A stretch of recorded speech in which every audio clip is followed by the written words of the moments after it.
I admit I was watching videos while I was waiting for the stream to start. Hi, I'm home for like 2 days, which is also why Hermes is not here, okay? Because I was worried that I wouldn't be able to make it home in time today to pick him up, and then I would have to take, I would be bringing him home for a night, okay?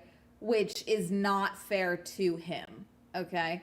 It's not fair to bring him home and then drop him off the next day, okay? So that I can save $60, you know, like it's just not, it's not fair to him. So Hermes is still at boarding. He is not here. Because I leave Wednesday morning before his boarding opens. So he is not here. But yes, hello. That makes sense. I hate doing it, but also I know this is better because I'd feel like a piece of shit. And so this is better. Me being home without him here, this is the better option for him because he doesn't have a concept of time. He's a dog.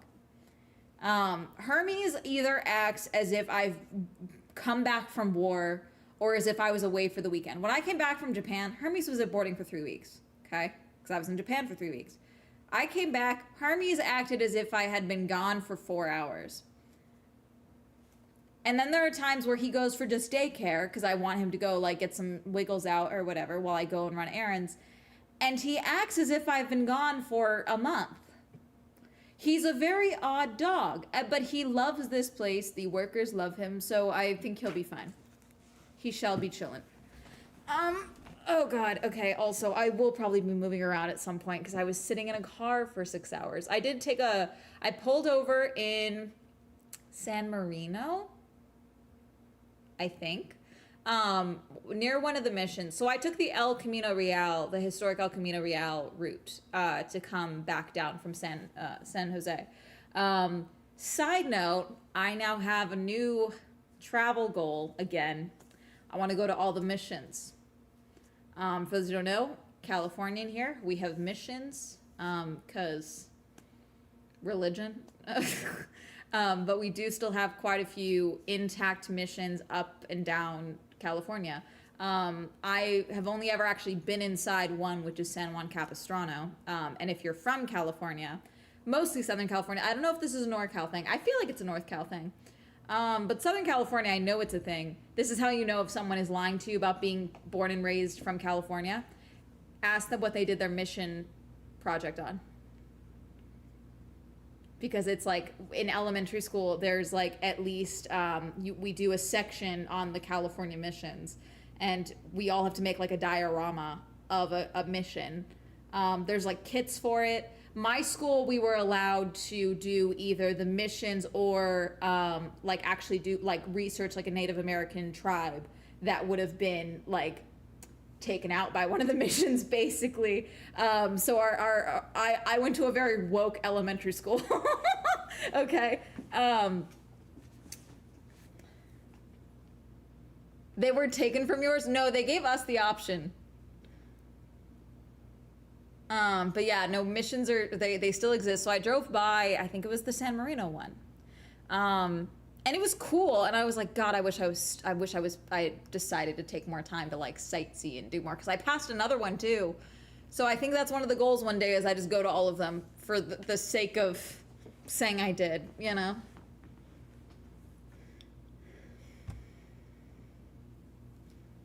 Yes, caramelized onion pasta is a TikTok recipe. You don't necessarily need to follow one. The main thing is caramelizing onions, okay? And then once the onions are mostly caramelized or caramelized to your choice, a little bit of balsamic vinegar, okay? Just right in there, okay?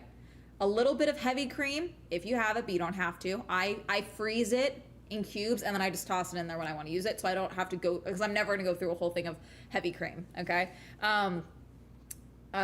Don't salt too much in the beginning. It does not cook down the way that you would think it would, which is always a bummer. What else? You are going to want to, what is it? You're going to, why am I blanking on words? Instead of cooking your pasta separately, put the raw noodles in with your French onion, your caramelized onions, and then just cover, Pour in enough water or stock, okay? I just use a bouillon, so I just do that after the fact. Just enough to cover the pasta, okay? Stir it up well, cover it, let it cook down, okay? The water will be absorbed, evaporated. It'll make a nice sauce, very caramelized with the onions. But it makes the pasta suck up all of that flavor, okay? That's key, okay? My goal someday is to do the PCH from start to end in some sort of sports car. It would be cool if the entirety of the PCH was not under construction at any given point, you know? Clip for the cooking tips later. You're welcome.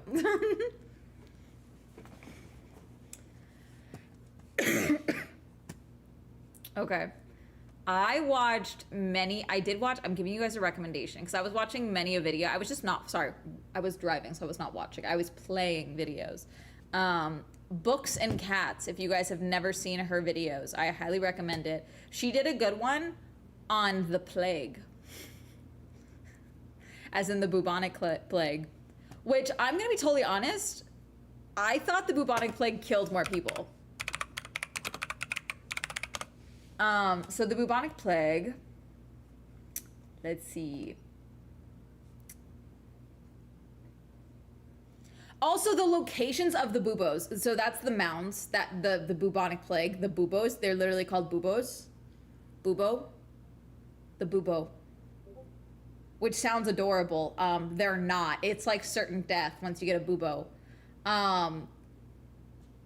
But like, I didn't realize how quickly it could like someone would be at the tailor's in the morning, would start feeling sick, be dead 7 hours later. Like, that's how quickly the plague could take someone out. Not all the time, but that's how often it could take someone out, okay? But the way that they talked about it, even in the recollections, she goes through, God, what was his name? A diarist that she reads his diary. He documented like the main of the plague, of the sickness coming through London. And it's fascinating how he writes about it because he obviously was a educated white rich dude who was mostly removed from it. So like, we don't have recollections from people that obviously were killed by the bubonic plague for the vast majority of people in London, because their things were destroyed, because they were convinced that you could get things, which you could have because it was fleas, but they didn't really know that it was fleas at the time. And so like, if anyone was keeping track of things, like, we don't really have those recollections. And so he talks about there's one diary entry that she mentions where he's like, I bought this wig, like one of the powdered wigs, but he doesn't dare wear it because they've had a spot of the plague. And he talks about how once this is done, how this will affect the wearing of these wigs, because, for fear that they came from someone who had died of the sickness. And it's like this very fascinating, it's horrible, obviously, okay? And especially with the context of us living through a pandemic, like the context of, yeah, this rich fuck is thinking about fashion and how it's gonna affect fashion and what's in fashion, and not the thousands of people that are dying daily, you know? And it's fascinating. But no, because the way that they dealt with it, it's fascinating. Like the more I'm gonna be totally honest, there were certain parts of the bubonic plague I did not know about. And so listening to this recollection, it stressed me out because my armpit was itching. And one of the ways, so where you would get the buboes is the inner thigh, your armpit, and where else? Around your throat, your like swollen lymph nodes, okay? And so like if you look up bubonic plague, the first photo on Wikipedia is, I think, scarring is a bubo on their upper thigh near their crotch. And so there is one story that she is talking, which is entirely fictional. She talks about fiction, an actual diary entry, essentially, not essentially, a first-hand account of, the plague itself, but also someone who wrote as if it were a diary, but it was fiction. Like, it was fiction meant to look like real, okay? But it was from someone who was dealing with a smaller version of the plague a few decades later, which I find fascinating. So it's not like if I were to write a diary entry type book and publish it as if it were real from the same year as the actual diary. It's someone from not the right time, but writing as if they were writing from this year. It's like okay, so not the same thing, but imagine Ebola outbreak, pandemic, and then I write during the Ebola outbreak, and to deal with the Ebola outbreak, I start writing about my fears of the Ebola outbreak with the COVID outbreak. Not the same thing, because one is horrific, so is the other one, but like they're everything's bad all the time, you know what I'm saying?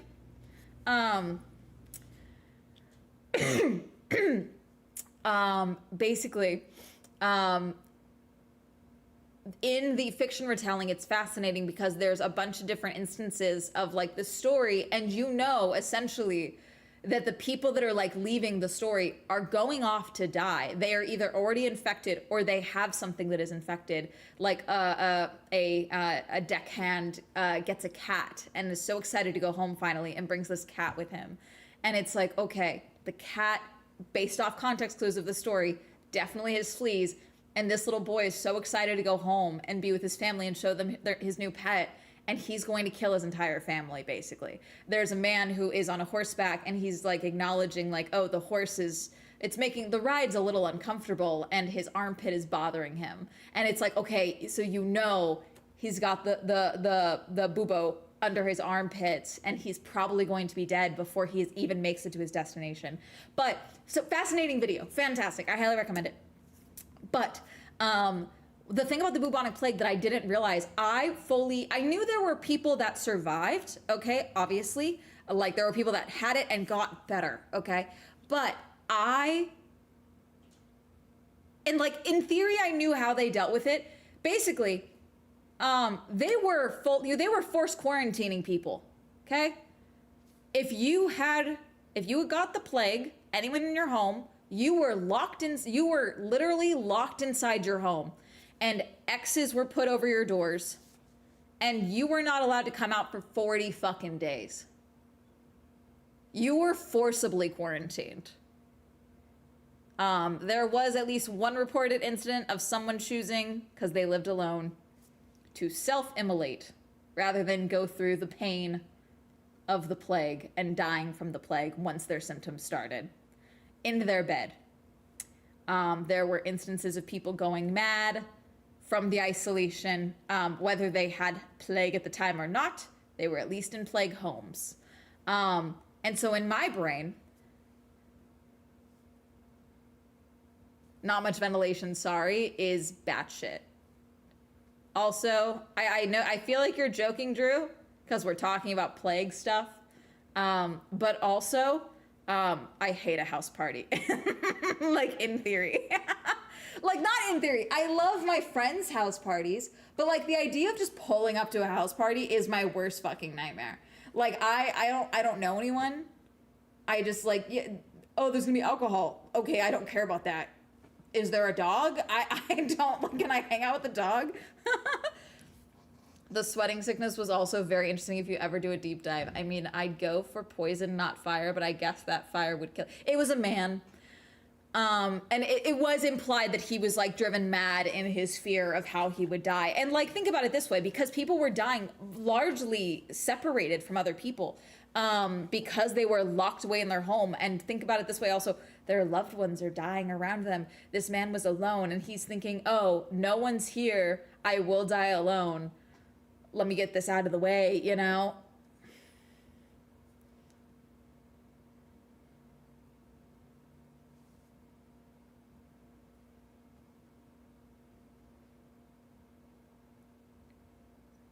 Yeah, so the buboes, it affects your lymph nodes, so you would get swollen lymph nodes here, which is why you also get it in your armpits and around your thighs. Yeah, see, 30 to 90% of those infected. Whereas in the video, she mentioned 50%, and I was like, 90% sounds like more likely, based off what I was told. But again, I don't know how accurate this is. The fact that 10% mortality with treatment 30 to 90% if untreated, which at the time would have been 30 to 90%. I also heard they think it might have been icebergs that have been melting for hantavirus. At the time or now? Oh god, there's a photo. Sorry. Sorry. Bubonic plague.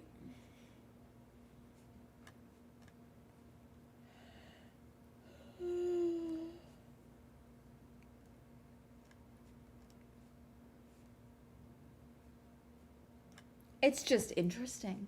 I don't like hearing about it right now because, you know, life.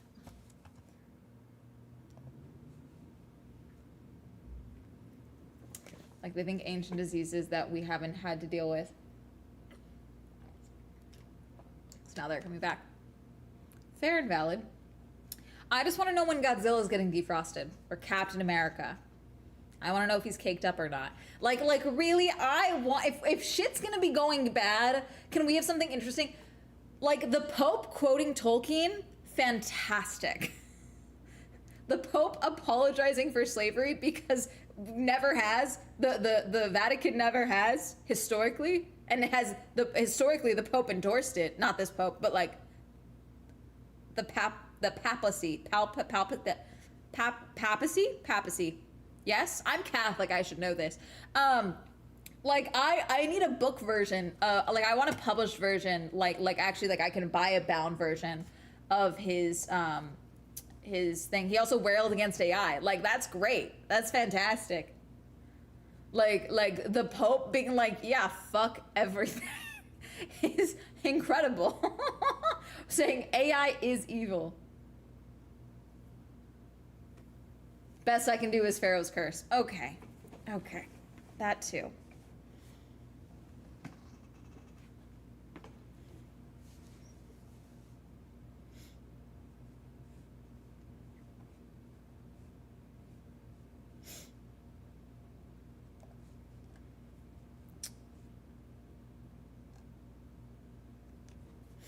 The way my AC comes on, it was too hot up here earlier.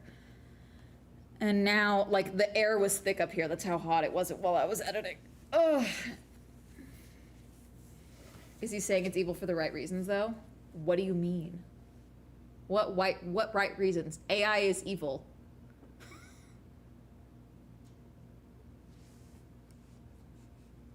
The right reasons. It's evil. Like, what do you mean?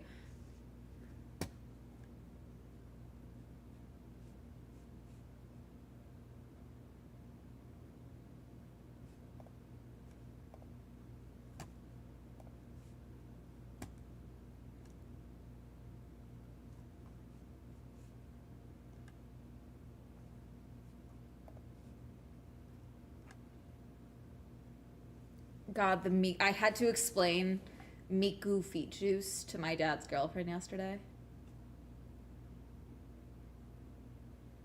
To replace humans, and Microsoft wants to scale it back. Yeah, Microsoft is banning people from using it. We might get a pop.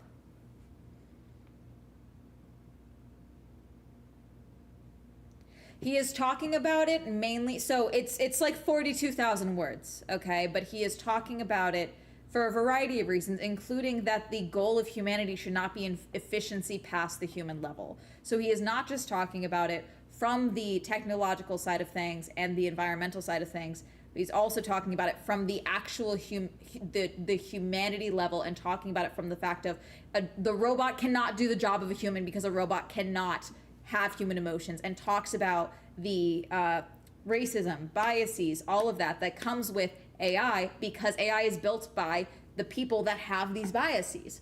He covers a lot. It's a very well-rounded statement.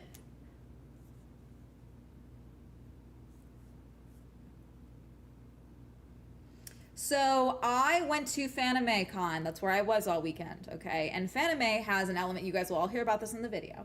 Fanime has an element called ParkCon, because connected to the convention center is a park, okay?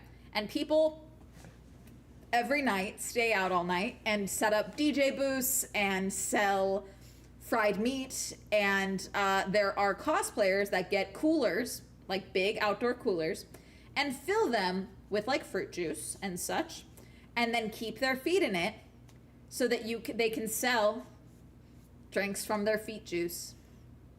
Apparently someone made $1,000 over 3 days.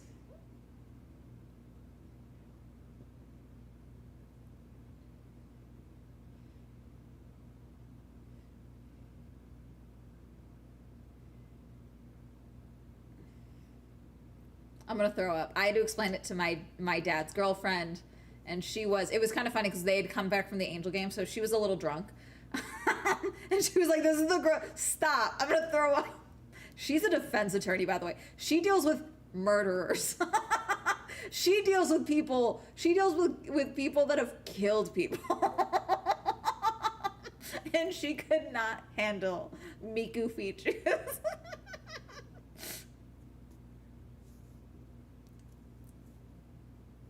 How do I unequip that knowledge? Too late.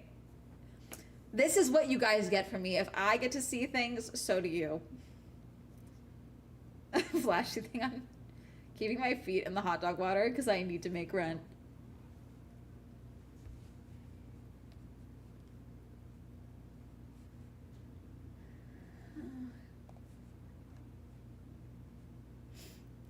Thank you. Oh my god, the flag is in my bag still. Omen, you won the Swell Grand Prix. Thank you for subscribing. Where's the big one? The big one I kind of low-key hated, so I stopped using it for a bit. You ever regret asking a question? Because I do. Too late. Welcome to Small Entertainment, where you have to learn about the bubonic plague and Miku feet shoes. Miku feet shoes. Someone clip me being a goblin about the bubonic plague. The Pope's anti-AI rhetoric and quoting Tolkien, and Miku features.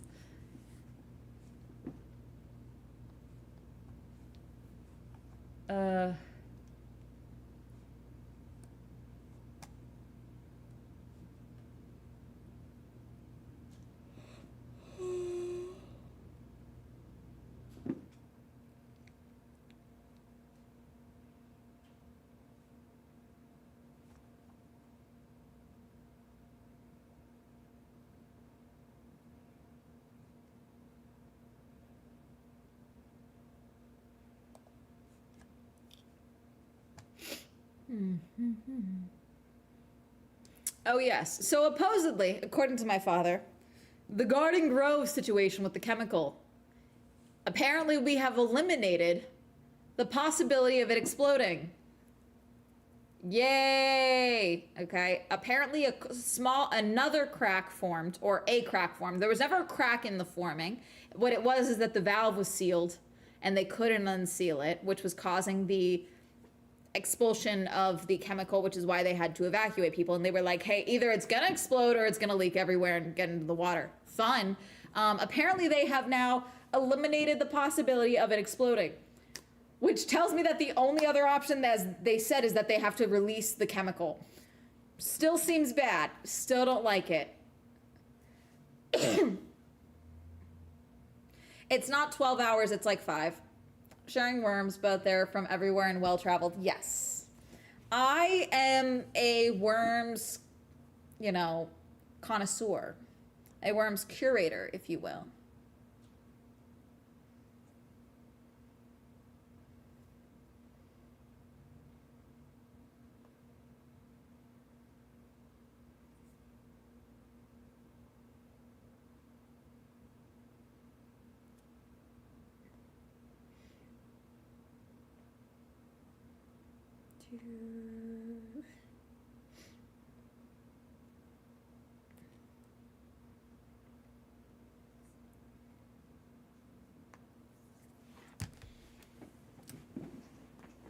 Wormoulier.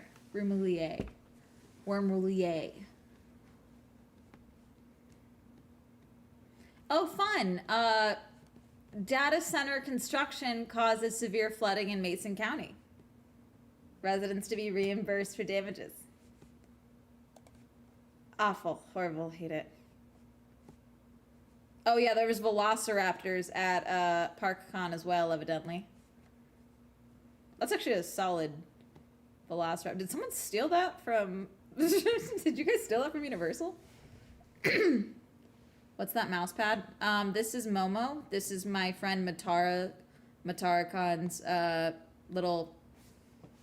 This is their merch. She's a VTuber. I need to clean the cheeks.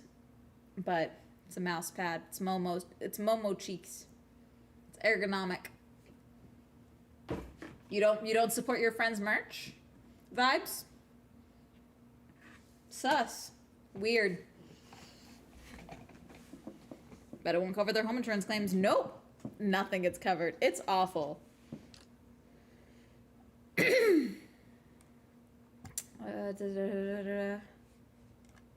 Let's see.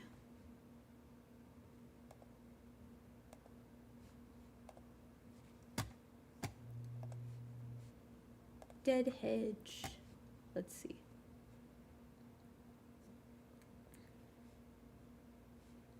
Yeah, AI is also being banned by Microsoft because it costs too much.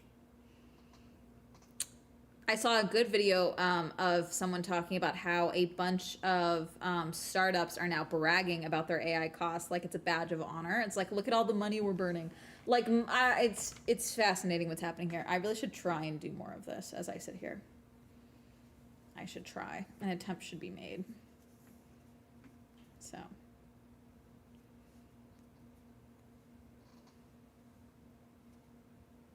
Beach-cheeked mouse pads, lol. If I'm your friend hiding in your closet to prank you, but suddenly I turn into a beach towel, what will happen to me?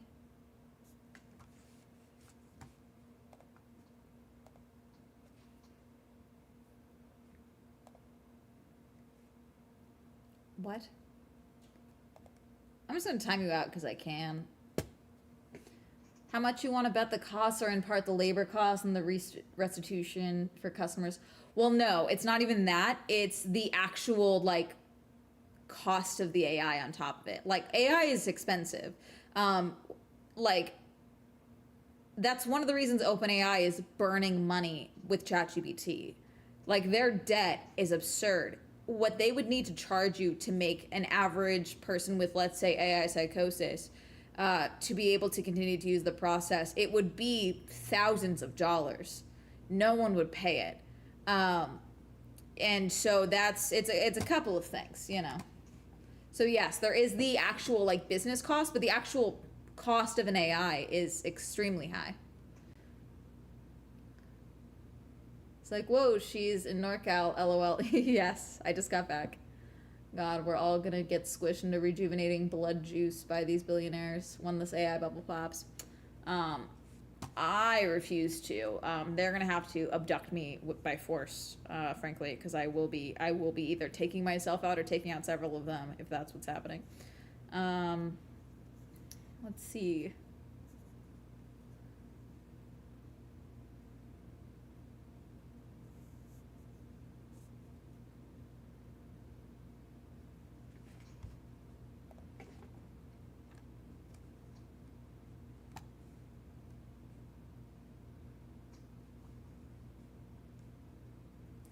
Everyone is trying to recommend new search engines, and every search engine also has AI now. Like, some people were like, oh, use DuckDuckGo. DuckDuckGo is also lying about not tracking you, which is the whole thing. And then apparently people were promoting this one, and it's like you pay it an amount a month depending on what you're searching. And it has an AI assistant still. So it's like, okay, just give me a search engine. What's Bing doing? Let's check on Bing. Hold on. Bing. Bing is owned by Microsoft, so it's probably slop. Let's see. Yep, Copilot right up in there. Makes sense. So, is anything just a search engine? Again, Firefox.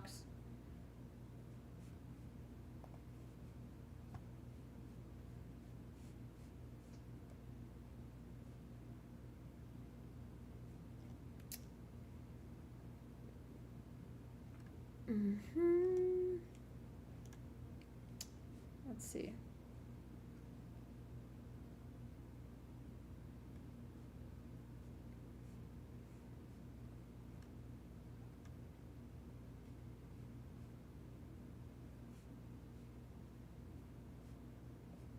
Okay, so there is a print copy of Magnifica Humanitas, the encyclical letter. I need a I do I have to go to the Vatican? I'll go to the Vatican to get. I support physical media that much. I will go to the fucking Vatican. I will go to the Vatican to get a copy.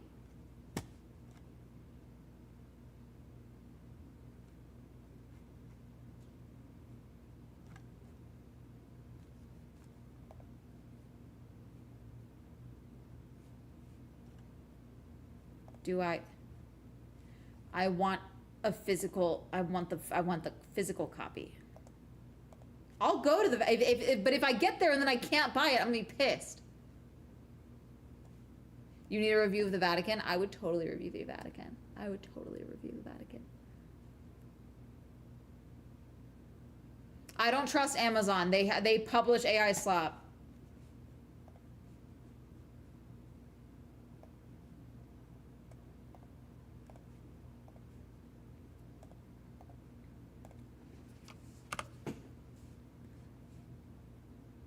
Here's the full text, but I want physical copy. I want bound. I'll bound it myself. Of course, Anthropic's already commented on it. Go fuck yourself. National Catholic Register has the full PDF. Again, I don't want the PDF version. Thank you for making it in English. That's not the same thing. God, we got a table of contents. It's 42,000 words. Like I will print and bind this myself. But like I would like to support the woke Pope if possible, you know? I want physical copy that's not from Amazon because I don't trust you. The way there's already sponsored results is actually pissing me off. Okay, hang on. Is this real? Magnifica Humanitas from Ignatius Press. They make Bibles and such. Is this actually... Da-da-da-da-da.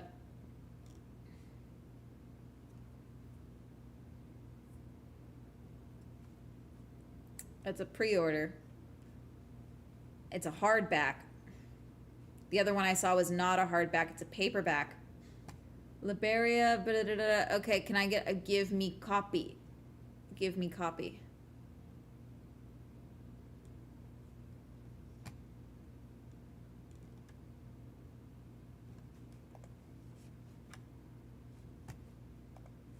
Hate it. Anyways. Wait. Here's the Vatican itself. Let's see. It's from Pope Leo's Twitter. This is how you know it's legit. Okay, this is the Holy See. All right. This is the actual Vatican PDF of it. I want a physical copy. Can I give me physical copy? Multimedia?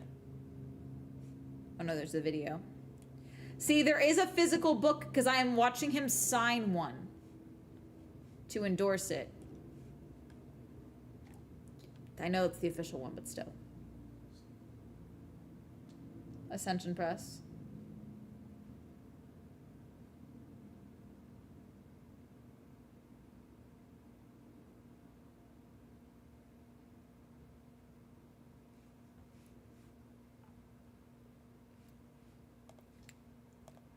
I will keep looking, but alas.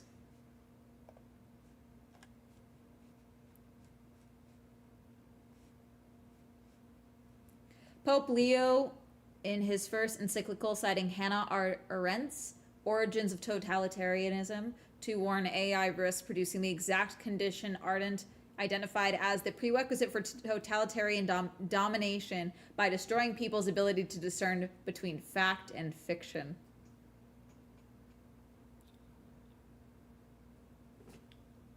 Oh, gosh. My face. Imagining the panicked long nights these people are pulling to try and be the first ones selling physical copies. Yeah. Well, that one that I found said that it was going to come out in July, so they're all on pre-orders right now.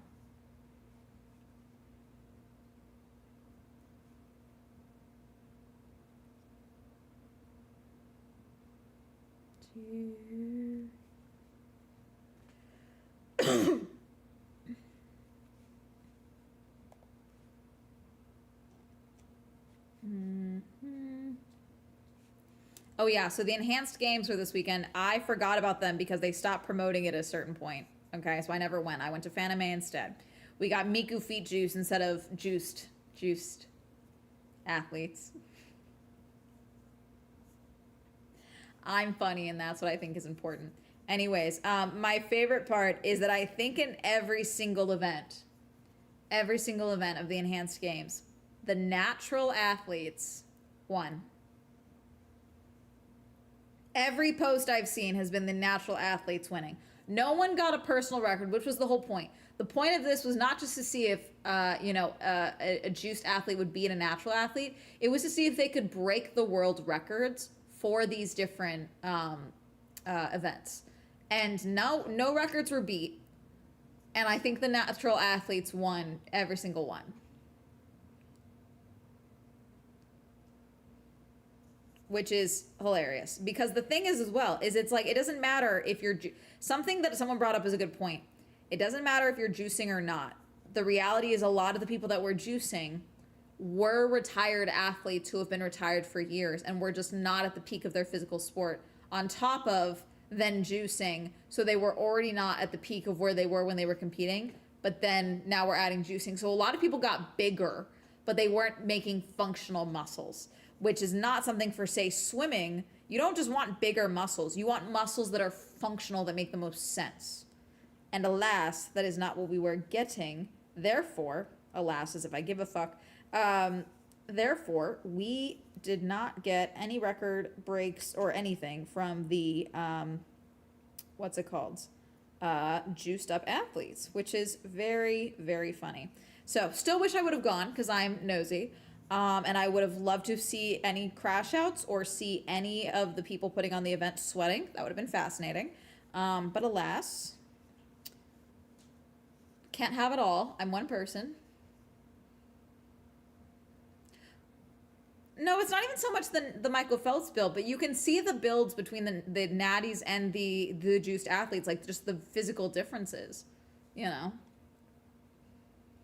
In shape dudes who are like, these muscles are just for show, like they aren't that strong, and they recognize that. Yeah, my favorite video, one of my favorite videos of all time, I don't remember the name of it, but it's a rock climber who's tiny versus a gym bro. Now, I don't think they ever say if he is juiced or not. He visibly looks juiced, okay? But this rock climber is much smaller than this gym bro weightlifting guy. And he can do most of the things that the other guy can't do with ease. Like grip strength, obviously night and day, but he's smaller. Some of the lifts he's doing, things like that, guy just can't do. Because the rock climber is, one, regularly lifting his own body weight, but also lifting his own body weight vertically and at odd angles on multiple instances. So it's a great video because it's like there's one where they do grip strength and they have, I think 30 plus pounds, may have been more, but it's like just literal weights here with like a little handle on the ground, and they just had to bend down and try and lift it with their hands like this. Bodybuilder guy goes first. Oh my god, oh my god. Ugh, impossible. It's impossible. Rock climber guy. Okay.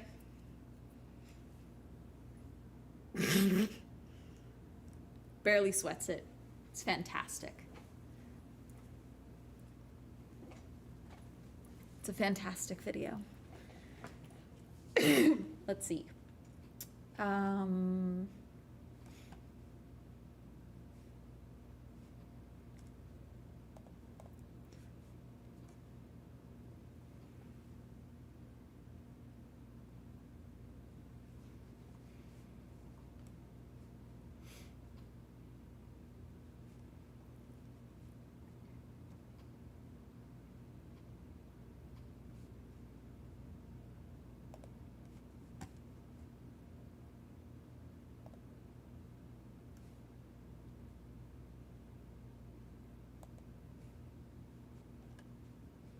Did someone get stabbed at ParkCon? Someone got bit, I was told. No one has given me further information about that. Apparently someone was stabbed. Don't know how real that was. Powerlifter that dresses up as a janitor and challenges gym bros to lift weights. Yes, I have.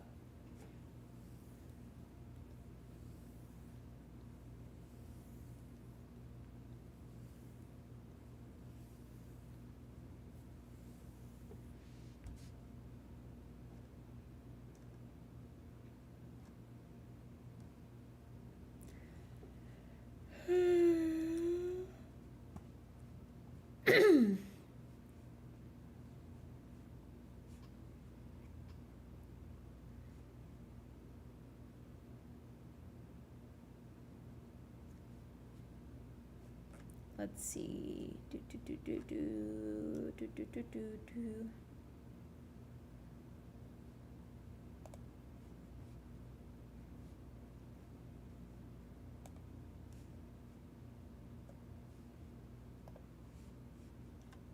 Let's see. Okay, hang on.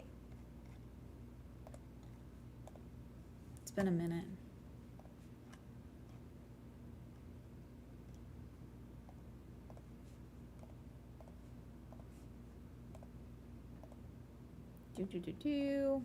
I kind of want to watch, I kind of want to judge people's choices. You know?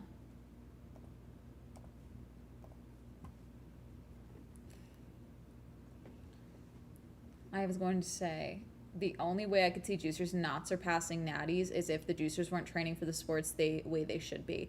I'd love to do a study on this and run both groups through the same training protocol and then look at the results. Oh, what fun. But it would only make sense for the sports where size isn't a disadvantage. I definitely recommend looking at the enhanced games. I really hope they have actual scientists on site actually doing some data collection and sharing that. That I think would be very valuable. But they were basically just trying to advertise this as, let's see how far the human body can go. Let's juice them to the gills. And so, yeah. Is clogging their hearts and brains with synthetic drugs. Ask them to run a marathon after a long stint of injections. Great, heck yeah! You won the Swell Grand Prix. Wah, wah, wah, wah. Have to fly tomorrow. Do you have any Netflix, audiobook, etc. recommendations? Also, once again, thank you, Scootish, for the gift sub. Okay, let me think of any Netflix. I've been watching The West Wing. I don't recommend it if you want to feel optimistic about the state of the United States, but it is great. What else is on Netflix? I have not watched The Crash yet, but the Crash documentary is causing much a stir. What else? A lot of my documentaries are like sad and depressing, so I don't think you want any of those. Yeah, they're asking for Netflix recommendations.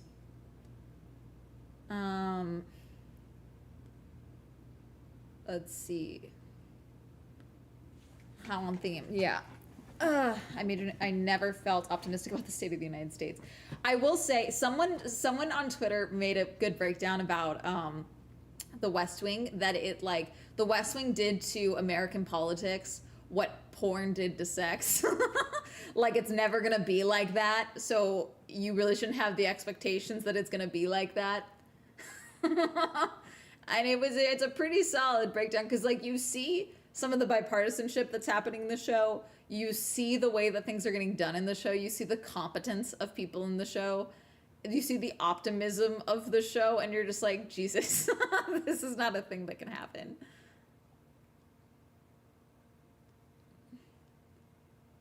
Downloadable media. All right, let's watch people be what did I just turn this off? What just happened? Okay, my screen went away.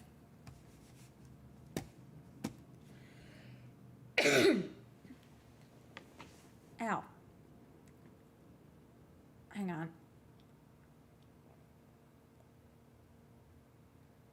Something's on my face.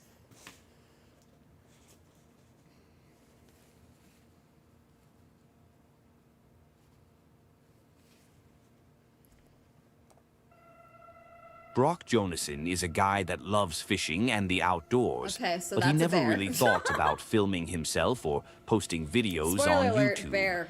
But one day, while he was out on a fishing trip in Alaska, he encountered something that made him pull out the camera and start recording.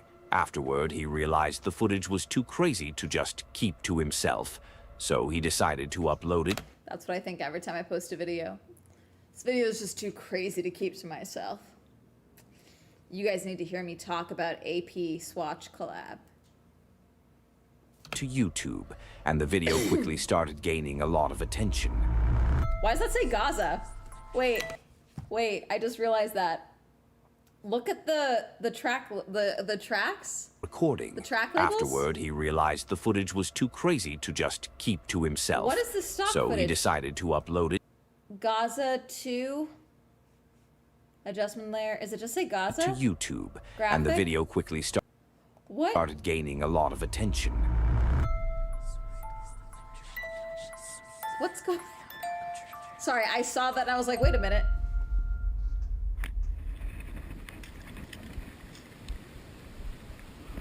Bear. Smells us now. Bear. They can cover a lot of ground quick. Yeah, they can. Did you forget your humans? Little guy, I think he's just gonna go around us. You say that. But look, he has bear spray. Smart. Just chill.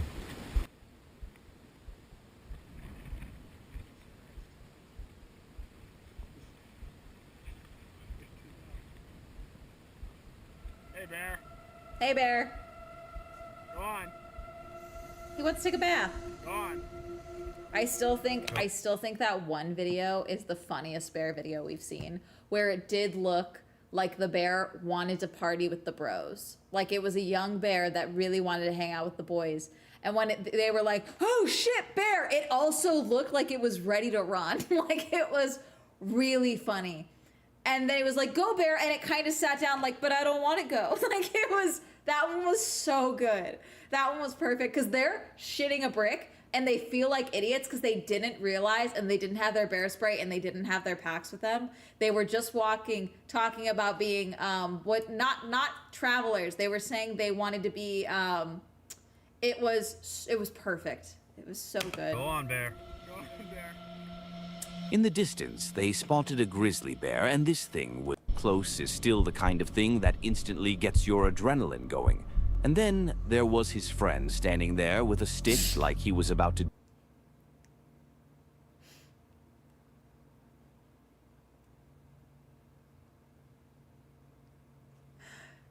Sure. defend them in a medieval battle or something. But the scary part is that the bear didn't just come close to them, it also started showing aggressive behavior. Of course it did. Go on, Bear. Hi, bear. Go on, Bear. Go on, Bear. Go on, Bear. He wants to party. He's like, "Oh, where are we going?" Go on, Bear. Let's just keep walking.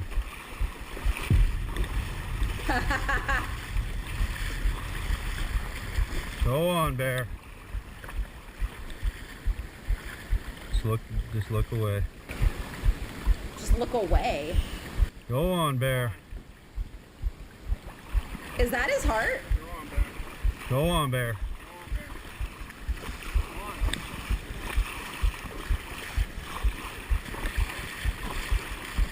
See, it wants Just you to keep play with backing it. away, It thinks Bear. you're gonna. I don't know how big his capacity is. Guys, I think that's his heart. If he's wearing, it looks like he might, because he has the thing in his hand, he might be wearing a chest harness for his GoPro. It might be a chest mount, which would make sense if we can then hear his heart pounding. Go on, Bear. It's kind of chilling, like, "Oh, you boys don't want to play with me?" The more I watch this, the more I start thinking that the bear understood "go on, bear" as "go on and finish your meal," because the thing just kept getting closer and more aggressive. Now, jokes aside, It's they hardly getting actually more handled aggressive. the situation really well, and managed to keep the bear under control without panicking. A lot of people who have never seen a bear in real life might look at this video and think it didn't seem that aggressive, but the truth is, bears usually do not come that close to humans unless something is wrong or they're feeling very confident. It One wanted to wrong party move, with the boys. sudden panic or mistake in Duh. that moment could have easily turned the situation into a disaster. Eventually, the guys managed to scare it away, or maybe the bear finally understood Go on English with your and walk, realized yeah. what they were saying. But it was obvious from the video that this was an extremely intense encounter, and their hearts were probably beating like crazy. Honestly, the bear was probably just angry because they were stealing his fish. The poor Yeah. guy only had claws and teeth, while these dudes showed up fully geared with rods and lures like professional tryhards. Times were getting tough out there, and decided he had to intervene personally. A bear of the people. David is a YouTuber that often goes out camping in his truck across beaches, back roads, forests, and all kinds of outdoor locations. His videos are It also doesn't sound like they gave any indication of what time of year it is. It could have been either pre-hibernation or post-hibernation. The bear looked like it was shedding, like it had those big patches. So it could be post-hibernation, which means that it could have just been waking up and was hungry as fuck, you know? usually really chill, full of good vibes, and honestly just relaxing to watch, which is why so many people enjoy his content. In this particular video, he decided to camp on the beach near Access 6 on South Padre Island with his dog Pipe in his 1994 Toyota pickup. But while they were out there, things started getting a little weird. Okay. Guys, David here from Overland Nomad. Today we are going to be Overland Nomad. camping on the beach. I got my 94 Toyota pickup. I'm going to be camping in my DIY pop-top camper. We got Piper with us, and we already have our first obstacle, which is right in the entrance to the beach.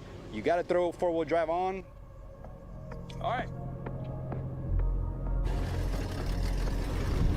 You manually turn on four-wheel drive?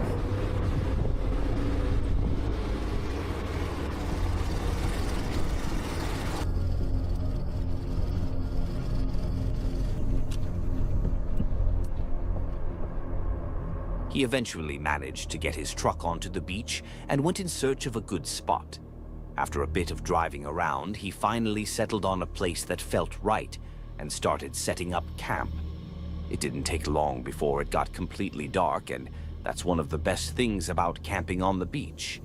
Everything just goes pitch black, with only the moonlight reflecting off the water, and all you can hear are the waves rolling in. It's honestly an amazing atmosphere, peaceful, quiet, and a little bit unreal at the same time. Well, guys, Normalize this is big a levers great and way to machines. start 2026, a solo trip out here in South Padre Island. One of my favorite places to camp. My prediction is strange person, or, oh, he's closer to the water than he thought, high tide comes up, okay, and gets his truck stuck and he freaks out, or this shit explodes. That's my prediction. Camp. Sea bear. Maybe. Bear from the sea. No, I'm not gonna say the most because the sand is annoying, but you get rewarded with this beautiful view of the ocean The dog being or the like, Gulf what are we doing? and the waves. And on top of that, I get the whole beach to myself.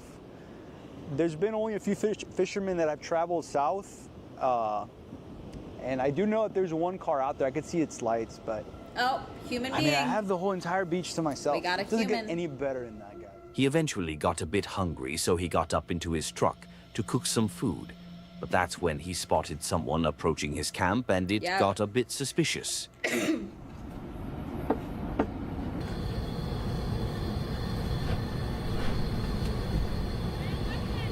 That's a woman. ¿Qué pasó?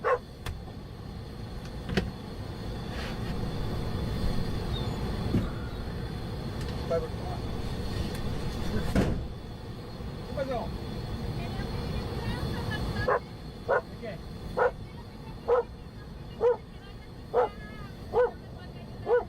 I think it's Spanish.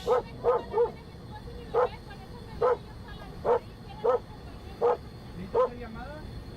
¿Qué necesita?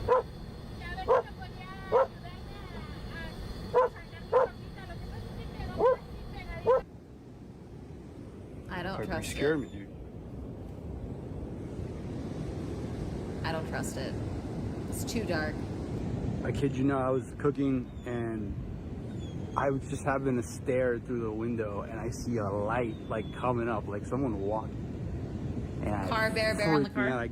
I got my protection and I grabbed Piper because Piper will attack. And yeah, it was a lady. I saw there was a car that went up to the East Cut. And I do know that there's one car out there. I could see its lights, and I guess they're stuck. But look, I would love to help, but I'm by myself. There's no one out here. The answer is you have to call someone. Especially depending on, yes, he is four-wheel drive. They have no way of knowing that logically, you know. They may assume, but still. If his car is not, just because your car can tow doesn't mean that it's capable of towing someone out of the sand if they're stuck in the sand. Stressful of her approaching by herself, even though this is a dude. I wouldn't trust it. I would encourage contact someone.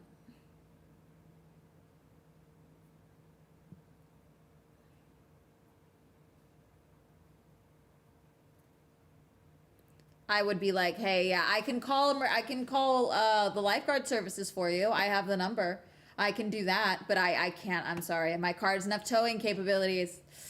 No, my car doesn't have the grip. No four-wheel drive. Ugh, I don't know how I'm not stuck myself. I can't take the risk. I'm so sorry. You know, it's called AAA. Let's call beach rescue. You know, it's also the middle of the night. You know, I don't trust it. I don't trust it. And I don't know if it's He's a dude, so like my usual rule of no person will ever ask a young woman for help. That usual guy that I give doesn't work here. No man especially. A woman might. Like we've seen that before, like the woman who a woman pulled up on her camp and she was desperately looking for her son who was having a medical emergency on the trail and was lost. And she was able to call using her satellite phone for medical attention and such. Like that was a mother going to a woman, but she would have stopped for anyone in that moment, you know. This is a man. The woman approaching, I don't know. I feel like I'm also just sus because we covered so many of the doorbell videos last time we streamed one of these. And so many of the doorbell videos, they would send a woman to the door and there would be men hiding in the background. It's too dark. It's too invisible, you know? Hell, I'd almost trust it more if she walked up with a kid, you know? Like if she walked up with a kid, I'm so sorry. We're stuck. Can you please help us? I'm more inclined to help if it's a woman and a kid, you know? I don't care if there's two dudes back at the car. Like, I will come and help you then. You got me, okay? Yeah, this is not really a life or death emergency. Once drove my Kia Soul bumper deep into a sandbank thinking it was compacted parking lot sand. The AAA dude was so disappointed I wanted to say, never mind, I'll walk 150 miles home. Died the second I parked.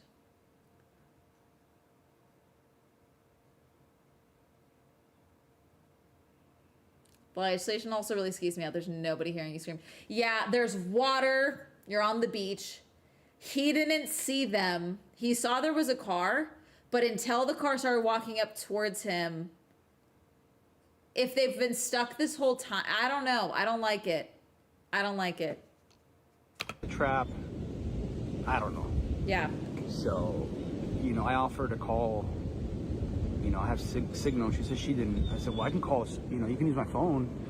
But yeah, that's sketchy. All right, guys, I'm gonna pack up and leave. So Smart. that was a weird situation. I got a really, really bad vibe about it. Good. Smart. So I'm gonna go ahead and skedaddle because it just didn't sound right. She had a freaking phone. I offered her to make a phone call. She said no. I don't know. And, you know, I might sound like a jerk, but I don't know, man. I'm out here by myself. When you are alone and you're traveling, hell, when you have a dog with you, when you have a kid with you, you have to, it's fuck politeness. Sorry if I sound like a jerk. It doesn't matter.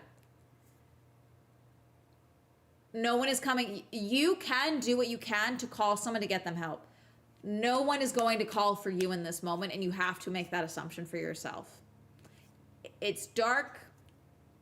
You're isolated.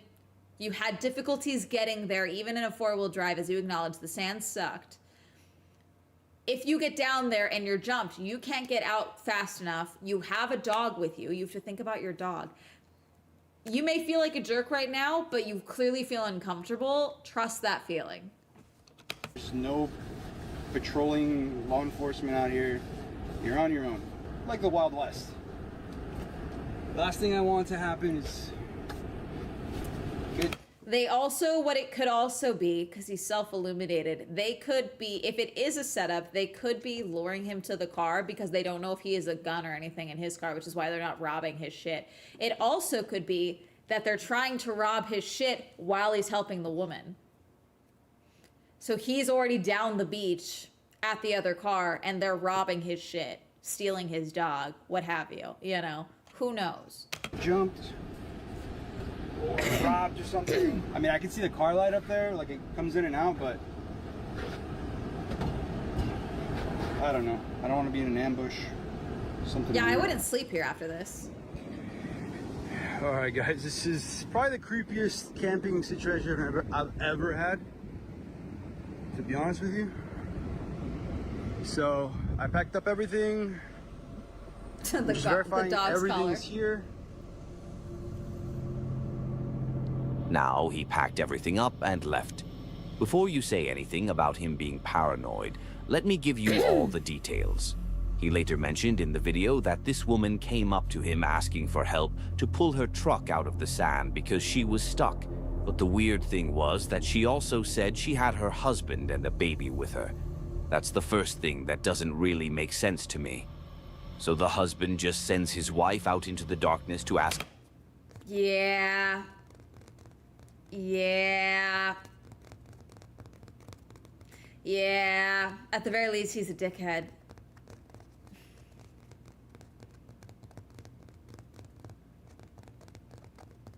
At the very least, he's a dickhead.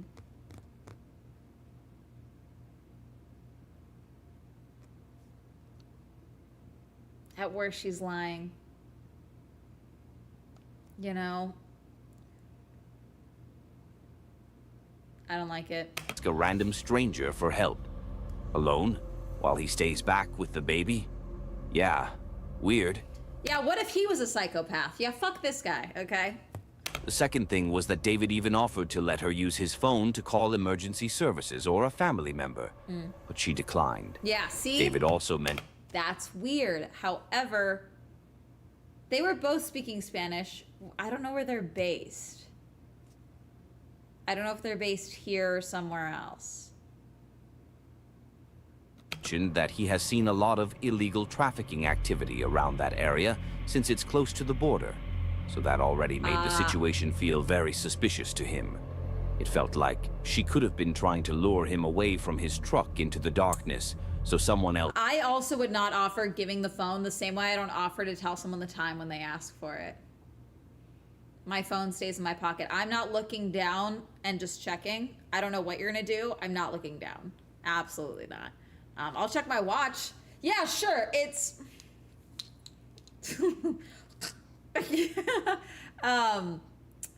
And then again, the only thing, depending on where they were near the border, if they're in America, which I think they are, it could be that they don't want to call authorities to get help because they're not here legally. Because she also walked up speaking Spanish. I don't give a fuck, okay? But that would explain some of the more suspicious elements of these things, why they hadn't called and why she was apprehensive of him calling. Because if we call rescue services, they're going to have to report.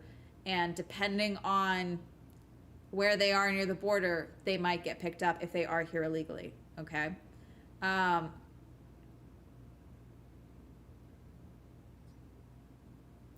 So it could be that. So Again, I still think this is a sus situation. I think he did the right thing to trust his gut. But I can understand their behavior more if we look at it from that lens. You know what I'm saying?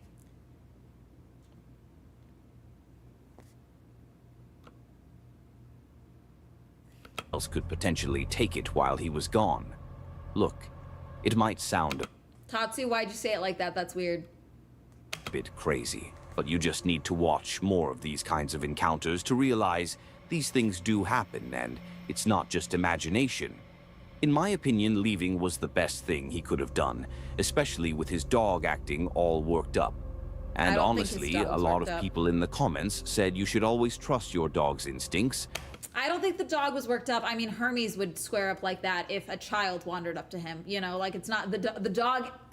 Hermes is not sensing the child's vibe. It's a child that looks like a big dog to him. You know. And I kind of have to agree with that. On the morning of August 26th, 2014, journalists Vladimir Romensky and Ilya Vasyunin arrived at a quiet village cemetery in Vybuty, near Pskov. They were there to do what journalists do, ask questions, film, and report. The story seemed simple enough at first. 2 young paratroopers had been buried there the day before, and rumors were spreading that they hadn't died in training or an accident, but on a battlefield in Ukraine, in a conflict Russia officially denied its soldiers were involved in. They didn't get to film much. Before they even reached the graves, some strangers approached them and told them to get on the next train back to Moscow, or they would never be found. The warning alone already changed the entire mood of the situation, but the journalists decided to continue anyway, and that's where things started to feel extremely dangerous.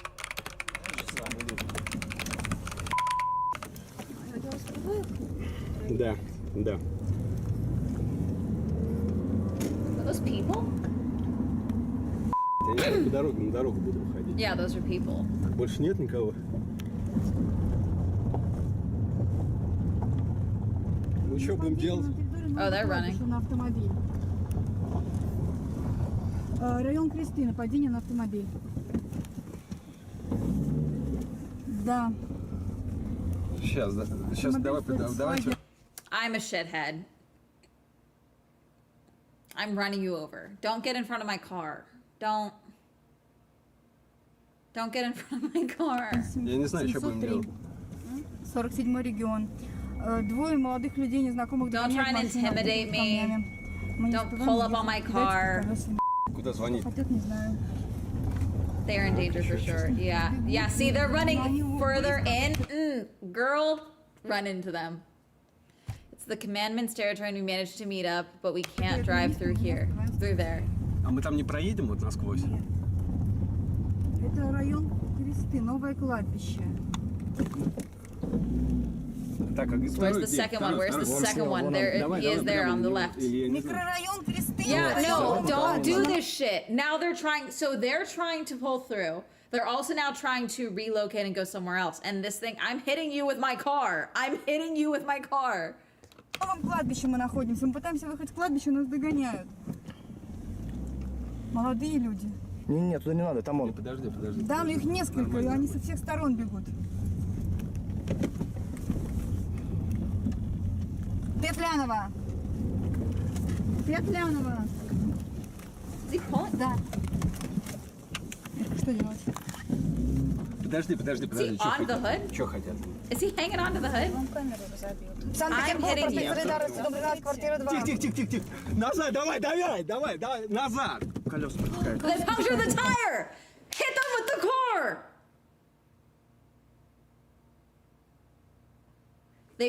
That was a distraction while they punctured your tire.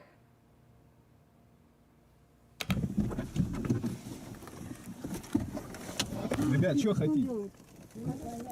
You're blocking your face, pussy. With a nail, pussy. Не надо. Нас напали, проткнули колеса, мы не можем уехать. Просили съездить, подожди, не надо. You punctured. Yeah, I feel so safe to stay and communicate with you. I feel so safe to stay and communicate with you after you've punctured my fucking tire, you fucking loser. Jesus fuck. God, I'm gonna get into an international incident, aren't I, for this stream? What the fuck? The car was suddenly surrounded.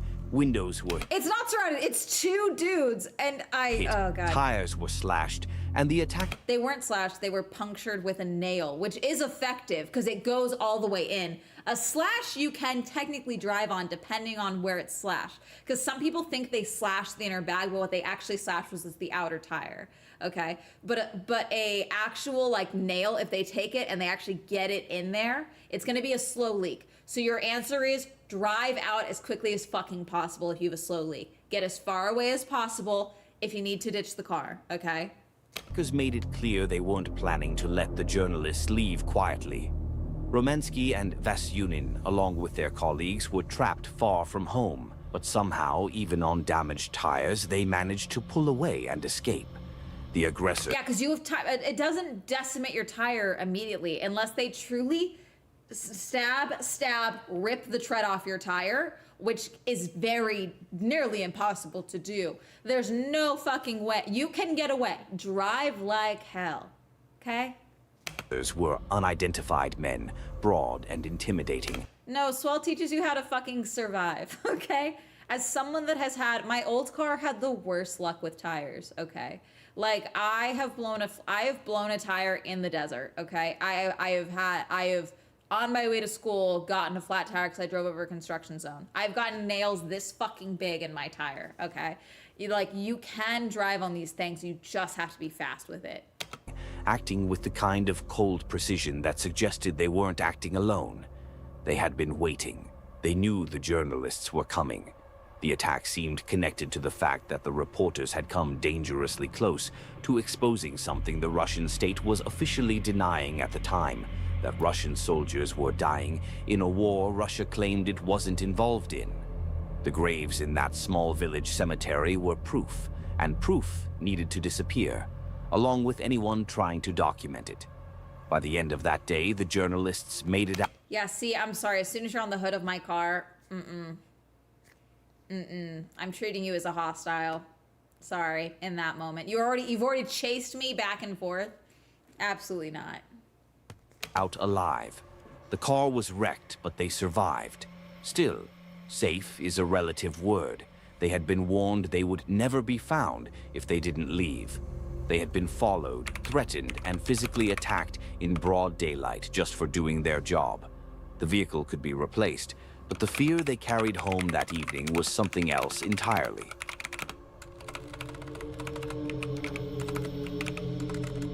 This next video comes from a skier who was skiing in Bratislava, Slovakia, and while he was taking a break on the slope, something came out of the trees, heading straight for him, and let me tell you, it got even worse. This is another example of why I'm not a journalist. I will hit someone with my car. It's important for me to make the distinction. And then slam the brakes, sending someone that's on top of my car flying. Why didn't they take the opportunity? Because then they also probably don't want to give a reason to be arrested.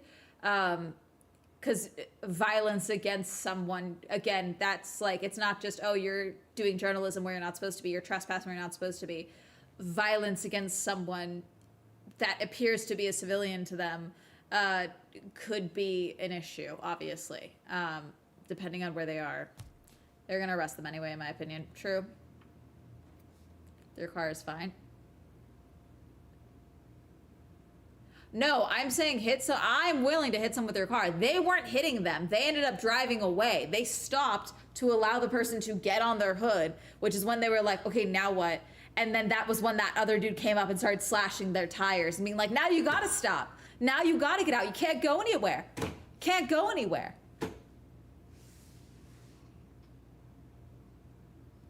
Took years off my life.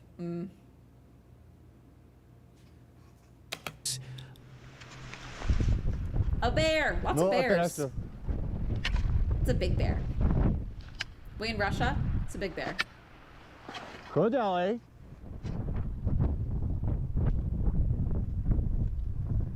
I feel like they make the bears bigger over there. Slovakia? Ah. Sorry, we were talking. Look, Still, I missed that the bear Slovakia looked like it announcement. hit the gym 7 days a week. Look how wide it is. I want that look, to be honest. Anyway, at first, What? the bear looked like it went away, but it quickly became clear that it was basically testing the skiers to see if they were worth pursuing as potential prey.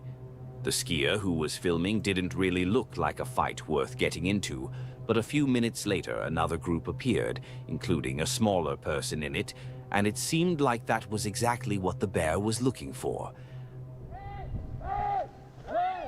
Hey!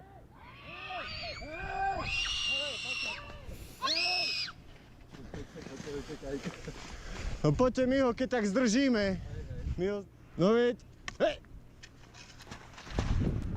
I'm gonna be honest. I was watching a video on Twitter from Breaking 911 of someone showing, allegedly, showing a footage from a U.S. soldier, like they showed it, because they wanted to show off their plushie next to HIMARS missiles being launched at Iran. And I was distracted by that because, of course, that would be why, you know?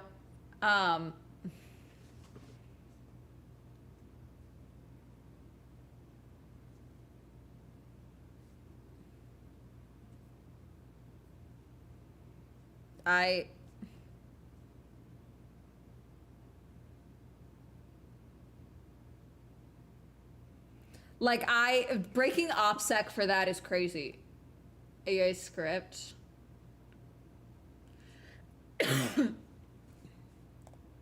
Necháži? Hej! Zostaň! Sadni. Také asi na ňo neplatí. On veľmi neutekať. The animal seemed particularly interested in the smallest member of the group, which led to speculation that it was considering the possibility of a meal. However, it's important to consider other possible that's an adult. explanations for the animal's I think that's a behavior. woman. It could be that it has been conditioned Yeah. to associate humans with food. See, this is the problem. I saw a post about the Canadian military on Twitter. Okay, and I don't know if this is real, but basically they were bragging. The Canadian this post was real from the Canadian military, but someone quote tweeted it with this explanation. They basically said that they lowered the requirements to enter into their military, and so enrollment jumped up. Basically saying we made it easier to enter, and so we have less qualified people and more people signed up. Like, that's not a good thing. That's bad. That's dumb.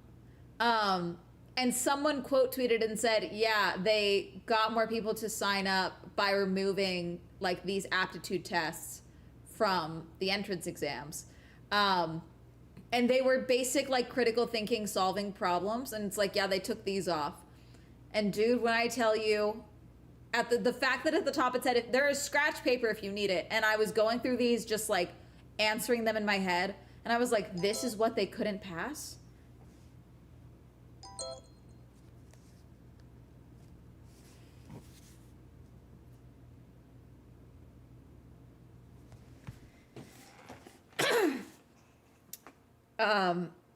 And that's depressing. I don't want those people having guns. I don't want those people in the military. I don't want those people running OPSEC. I'm not even Canadian. And I'm like, Jesus, what the fuck are we doing? You know, how are you supposed to liberate us? I'm kidding. I'm kidding. I'm kidding. Yeah, like, I don't want, keep the bar exam. Keep the tests to be doctors and things like that. Like, I want quality people. Not everyone can do everything. I want the tippy top to be lawyers. I want the tippy top to be doctors, okay? You're building airplanes? I want tippy top building planes. Buildings? Sorry. I want the tippy top designing buildings, okay? Thank you, Jerkle, for subscribing. You won the Swell Grand Prix. Happy 30 months. Yes, I don't have my flag up here. So you get my weird arm flag. Go in the butter, out the butter. enrollment grew because one, Trump, and two, the clear indication from the government the jobs are going to be going into the defense sector. And tests where they can't use AI, it's got to be slower and done audibly, then so be it. I've seen a lot of professors saying that they are back to blue books, which I do like. I need the bubble to fully which pop is a before I go back dangerous to school. situation for both the animal and people. This kind of conditioning can happen when tourists regularly feed bears, making humans seem like a constant food source. If human gives bear food, good. If human not give bear food, human become food. The skier's courage doesn't go unnoticed. He stood his ground and really made that bear think twice about attacking. But it's safe to say that if the bear had really committed, Very valid it point. would have been a very risky situation for him as well. In the end, it's good that no one was hurt that day, and it's just another reminder that humans should keep their distance from wild animals as much as possible. A Fisherman's Life is a channel that I will leave you to guess what it is about. Wow, what smart subscribers I have. Yes, you're right, it's about fishing. Actually, the creator... I don't like that the AI is being condescending. Also, I'm not a subscriber, so I don't like they're being condescending to your subscribers. I don't appreciate it. makes some of the best types of videos. The ones where he doesn't just go fishing and catch fish, but also cooks them on camera. The type of videos That you did look watch kinda and good then off to the screen suddenly over go open your fridge just to eat a slice of bread. Yep, My plan is ramen later, actually. we've all been there, don't lie to me. Anyway, in this particular video, he was on yet another fishing trip when he encountered something that was out of the ordinary. Something that really left him and his friend unsettled and with a lot of questions. So I'm gonna start here. I do keep, I admit, chat, I do occasionally keep bread in the fridge. I admit. But also I have a dog that will try and get on the counter. If I leave anything resembling food, it lasts longer. It stays fresh longer in the fridge. Lasts longer. Depends on the bread. True. Depends on the bread. Certain sourdoughs I leave on the counter. But if I just get like a thing, if it's already sliced, it's staying in the fridge. A lot of our bread comes pre-sliced.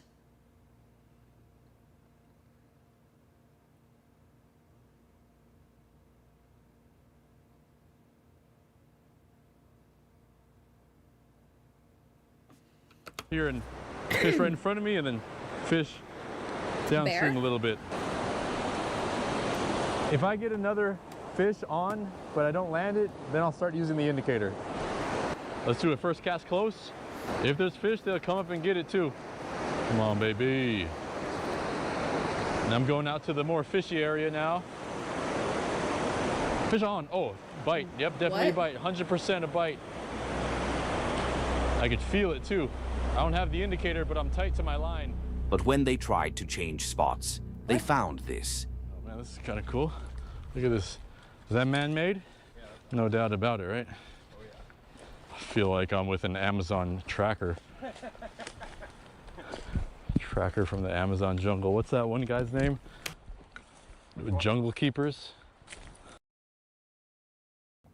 I also, chat, am someone who will, because I live alone. Thank you for following. I will take the bread, if it's sliced, half the bread. Freezer safe baggie. I freeze half the loaf.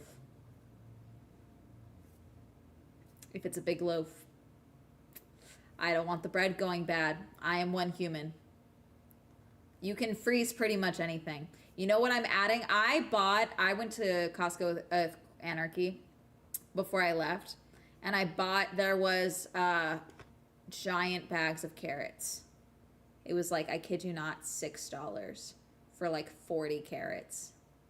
Obviously, I needed to buy that. So what I also got celery.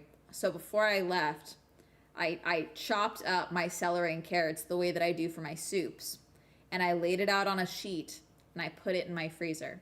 And I did 2 batches of that. And now it's a frozen sack of pre-chopped celery and carrots.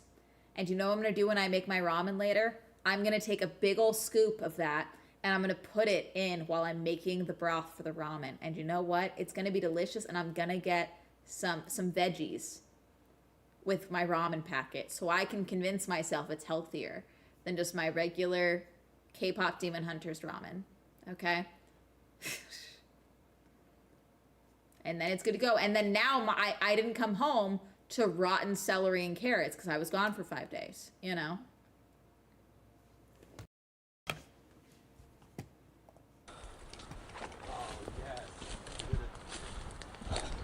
We're at this new spot in the middle of nowhere, and Jim thinks this is a human bone. I have no degree in bones, but what is this? Dang, if that doesn't look like a human bone, huh? Why is it don't touch it, God, sorry. I paused it to look at it. God, but this isn't a femur. Could these be, it's definitely not a forearm. Guys, we should start studying bones. I really do think, like, if we have another lockdown, I'm not gonna lie with y'all. I'm less stressed about hantavirus now, okay? Less stressed. I'm more stressed about Ebola. I'm on the Ebola is the situation with Ebola is very concerning. I'm very upset about it. And again, we can't isolate any of the Americans that have Ebola because we are isolating 18 hantavirus passengers and we only have 20 beds. So we can't even properly quarantine more than 20 people at a time in this country, which is fun and exciting. Yep, and it's immune to the vaccine. Yeah, and I don't know if they found them. Last I heard, there are 18 people missing. Now, from one of the Democratic, I always want to say Dominican Republic. It's Democratic Republic of Congo. I don't know why I keep doing that. Because I think I see DR Congo a lot, and obviously DR is how a lot of us refer to the Dominican Republic. Democratic Republic of Congo, apparently at one of the sites, some tents were burned because people wanted to bury their loved ones and they were demanding their remains. And from that time, they said 18 people were unaccounted for. Now, I don't know if they've disclosed if these are 18 bodies or 18 people that were infected and were being treated. And if they left to get to safety to flee the tent being on fire, or if they were already deceased and now they cannot find them. Apparently 18 are still unaccounted for. So again, this is concerning because could they have been brought back to their families? Could they have gone back to their families? Could they be passing at their homes and infecting their families? Could these be deceased people and the families took their bodies to prepare them? That also can infect everyone that is assisting with that burial, if that's possible. Could these be people that felt like they were fine and are slowly deteriorating and are going to die alone? Who knows where, you know? For obvious reasons. I heard about that. What's very worrying is the spreading into Uganda and no one for sure what the vector is. Hate it. Hate it. I believe the current trajectory with the timeline, it's already predicted to surpass the largest outbreak that they have had of Ebola, which is very alarming and concerning. And again, the United States, we're fucking stupid about public health. So I'm concerned, okay? That being said, we won't have another lockdown, but if it comes to a point where I refuse to leave my apartment, we will start doing things like learning all of the bones in the human body for funsies. We'll have Bones Day, where we just study parts of, like, we'll do like an arm day, and we'll just study all of the bones in the human arm. And we'll learn things. And I think that'd be fun. Because we might as well learn something if we're locked inside. And by locked inside, I mean I will be locked inside. Didn't the former CDC director say he suspects the Ebola outbreak will be a serious pandemic? Yep, that too. Hate it.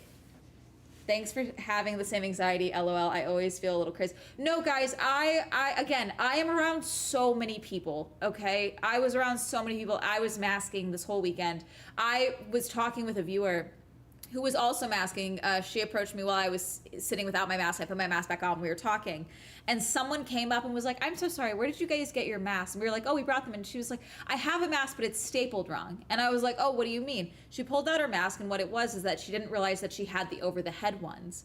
So she was carrying her mask around and not wearing it, but she clearly wanted to wear a mask, and she couldn't find anyone else with a mask. So we just helped her, like, tell her how to do it. And I was like, "Oh yeah, see, it's like hers, the viewer." And I was like, this is actually better. You have a tighter seal than what I have because I have the over-the-ear ones. You have a better seal. And so we were talking for a little bit, but it's like there was not enough people for how much foot juice was being consumed at Fanime. Wearing masks, for my personal opinion. It's also just there were so many people. So.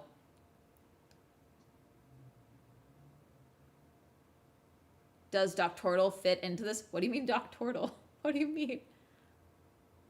Bone class with Professor Swell, yes. Too many hand bones. Let's start easy with the skull. Valid. We'll learn how to properly bone smash most effectively. I'm in for the bone smashing. LOL. Why not? Skull bones are worse, in my opinion. Yes, those are the only ones I cannot remember. Sadly, same. My fucking god, if Miku Feet Juice becomes an Ebola spreading event, so canine masks would work. There's a diagnostic Wordle? What do you mean? Dr. Turtle is a real thing? Oh, I'm writing it down.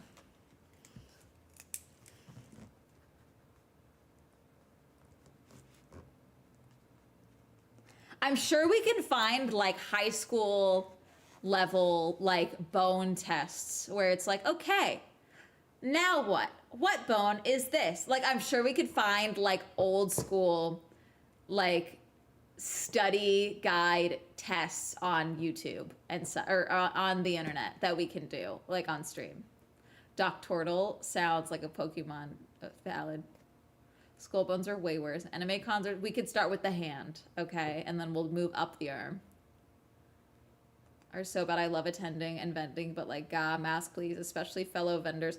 Also, the thing is, can I be totally honest? This is not in my video. I went to the opening ceremony. And I was sat at the opening ceremony in my little mask, okay? The woman sitting in front of me kept messing with her hair. I could visibly see what I believe to be mites inside of her hair. And every time she went like this with her hair, I did physically recoil in my chair. I debated getting up, but I did not.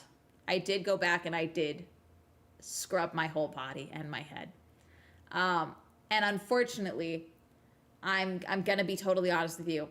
This is not an anime event specific issue. Obviously, hygiene in cosplay and anime events is an ongoing thing. It's an ongoing discussion. However, I think across the board, personal hygiene not being seen as part of public health and like your duty to assist and help your fellow human around you and your community, I do think has been a great disservice in this post-COVID era that I know COVID's not gone, but you get my point, post-lockdown era.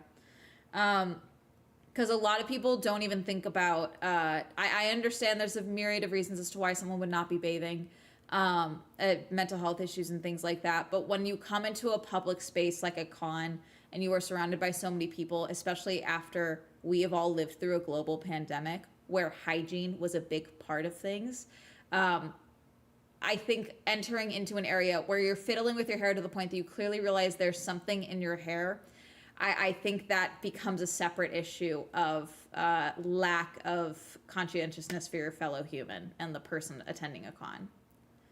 So I will not be shocked if I hear reports of a lice problem coming out of Fanime, is all I will say.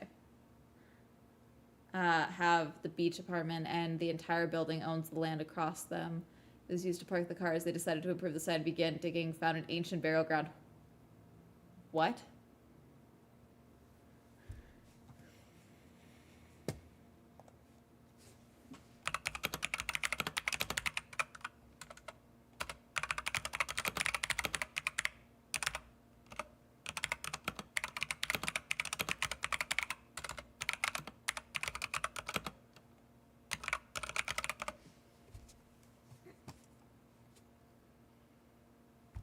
Anime-con, Miku themed deodorant, and it sold out fast. Yeah.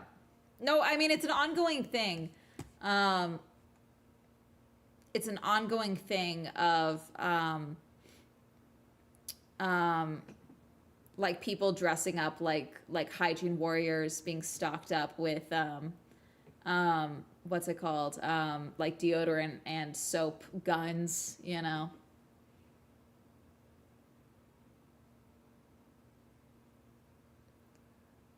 An old place. So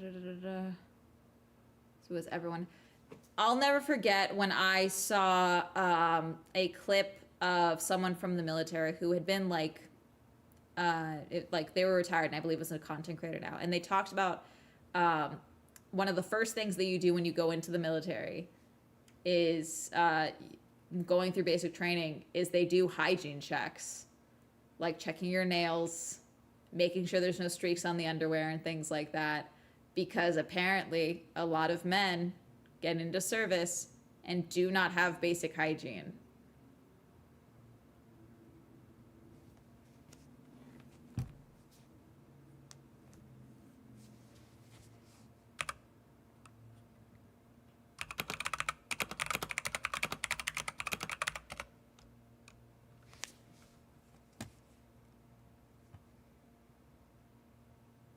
Sorry, hang on.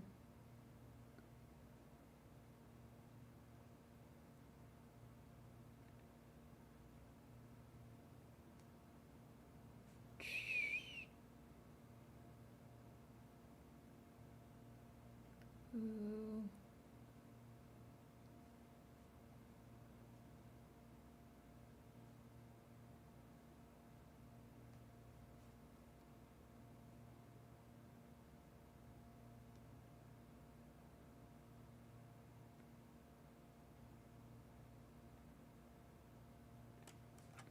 Let's see. Okay.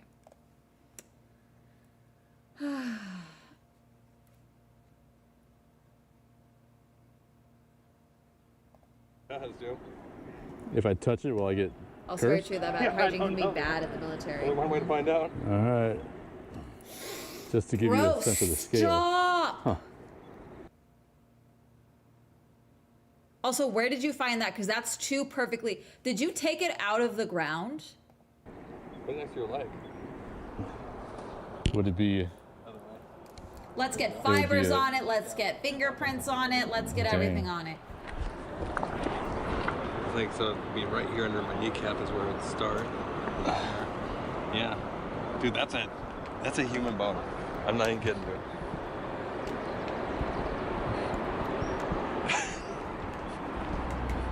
Why are we touching things? Yeah, maybe it'll bring us luck. Hopefully. Bad luck or? A human bone. To be honest, it really did look like one. So what did they do next? It does look properly porous. Kept fishing, of course. But once he got home, he couldn't stop thinking about it. What if it really was human? Maybe a missing person who died there and got scavenged by animals. Or worse, what if someone actually killed that person and left it there on purpose? Eventually, he decided not to ignore it and called the police to report what they had found. You have reached the Alberta County Sheriff's Office, non-emergency. Sheriff's Office. Hi, I was fishing in the South Fork of the American River on Saturday and pretty far out into the river, and I came across what I think is a human tibia, but I'm not sure. I just wanted to report that. Okay, so you were fishing in the South Fork of the American River, That's right. and you think you came across a human tibia? That's what it looks like. I asked my friend who T-Witch, was an you won EMT the and Swell he's a Grand nurse, Prix. and Thank you for I asked a couple subscribing. I people don't and have they my said flag. that that's what it looked Thank you for like. And subscribing. I was making a fishing video, so I have it all on camera. Now, are after weird. calling, the uploader was contacted again by a police officer who had received the video, and he confirmed it was indeed a human bone, which made the whole situation a lot more serious. A few days later, the officer reached out again and asked the YouTuber to go hiking with him and show the exact location where the bone was found, and that's what they did. The police collected it for further investigation and even gave him a case number afterward. Since then, there hasn't been any official update, but it's still fairly recent, so it might just be too early to know anything concrete Jesus. yet. One thing that stands out is that it probably wasn't the best idea to touch the bone No in the shit. first place, but at the time they didn't really think it could be human. Now, let's Still. just hope it wasn't part of someone who is still missing out there. Either way, it's a pretty shocking thing to come across in the middle of a fishing An trip, animal and it's probably brought it definitely from a good somewhere thing else. he reported it to the police. They need to But you scour know the what's even area. more shocking to come across? Someone who watched this entire video until the end and still didn't give another one of my videos a chance. Come on.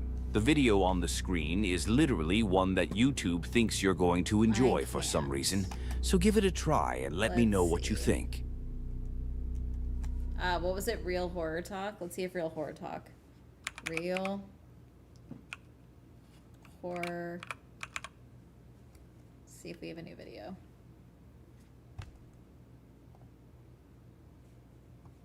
Nope, nothing new.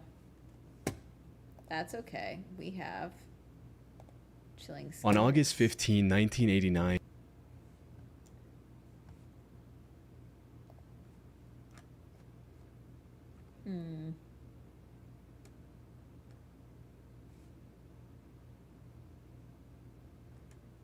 Let's see. Dashcam footage. on the night of January 19th, 2019, an Uber driver named Albert Castro picked up a passenger Ask the from a bar in comments, Citrus there's no Heights, fucking California. way. This passenger was 32-year-old Chu Vang. He'd been Chu partying Vang. at this bar for many hours and was completely intoxicated. However, picking up inebriated passengers from bars was part of Albert's daily routine, so he didn't think much of it. What he didn't know at that time was that picking up Chu would soon put his life in grave danger. Fortunately, he captured the whole incident on his dashcam. Things started off fairly normal, with Chu sitting in the front seat and trying to strike up a conversation with Albert while in his drunken state.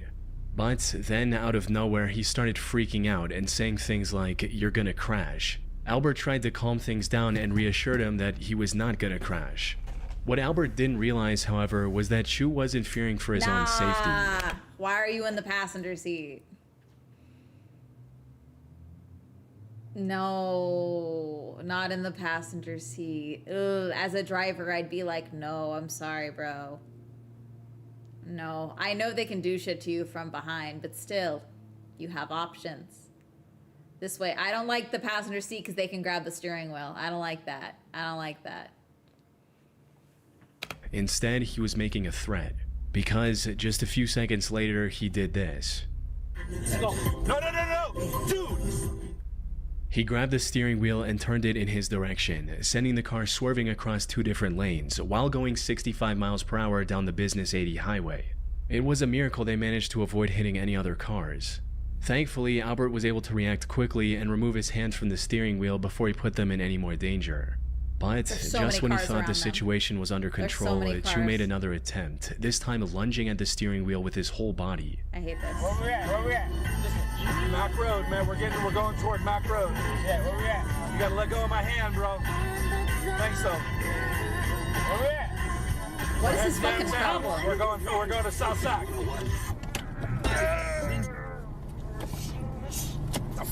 Man.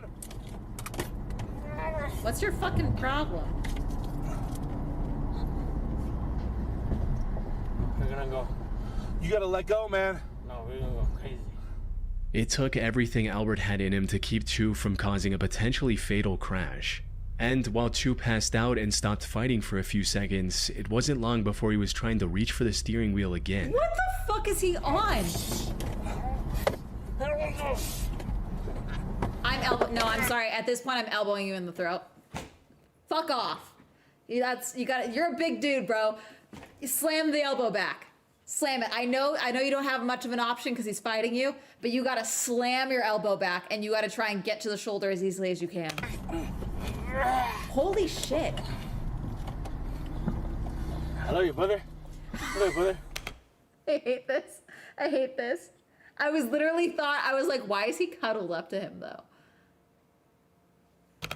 I hate this. We're not gonna die, man, but you gotta let go. No, I love you, brother. I love you, Is brother. he stopped? The car stopped, I think. You gotta Car let go, stopped. man. I love you, brother. Slam on the Fortunately, by brakes. this point, they were already stopped, albeit in the Yeah. middle of the road. But what made this situation even more disturbing was Chu's complete lack of awareness and concern for what Nah, he just did. you gotta elbow the shit out of him. I'm sorry, at this moment, you're stopped until he's unconscious. I'm dead serious. I'm so sorry. I'm so sorry. Your own safety and the safety of everyone else on that fucking road, on that fucking freeway. You gotta knock him out. You gotta knock him out. No, he's definitely on something. 100%. This dude in his schnazzy satin shirt. This is schnazzy, okay? You gotta knock him out. You're being very calm under the circumstances. You gotta knock him the fuck out at this point. He's even heard saying the words, "We're going to die," like it's nothing. After catching his breath for a short while, Albert finally managed to call the police and explain his situation. Ma'am, I'm in the middle of the freeway. I have a drunk Uber passenger grabbing my steering wheel. No. We're just south of 99 and 50. Chu was arrested and later charged with DUI for trying to take control of Guys, I'm so sorry. It's been a minute. Is that a Naruto sweatshirt? Is this the actual footage?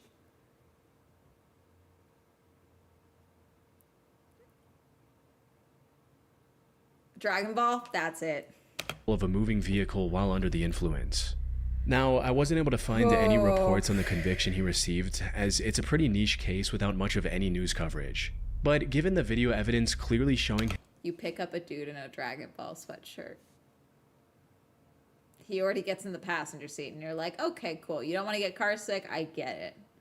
And then he starts lunging for the wheel and saying that you guys are going to die. No, I'm sorry. You got to take him out by the throat.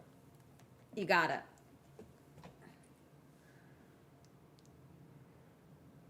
Go Super Saiyan. Just elbow the shit out.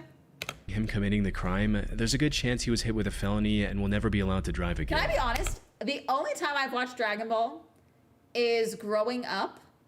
Like, Cartoon Network would play it at like 2 in the morning, like a bunch of episodes. And I had insomnia because I had a bad home life.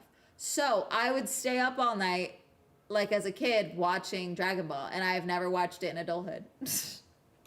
Still, it's disturbing to think about what could have happened if Albert didn't have the reaction time to stop Chu before he managed to... Listen, the answer, I can talk my way out of most situations.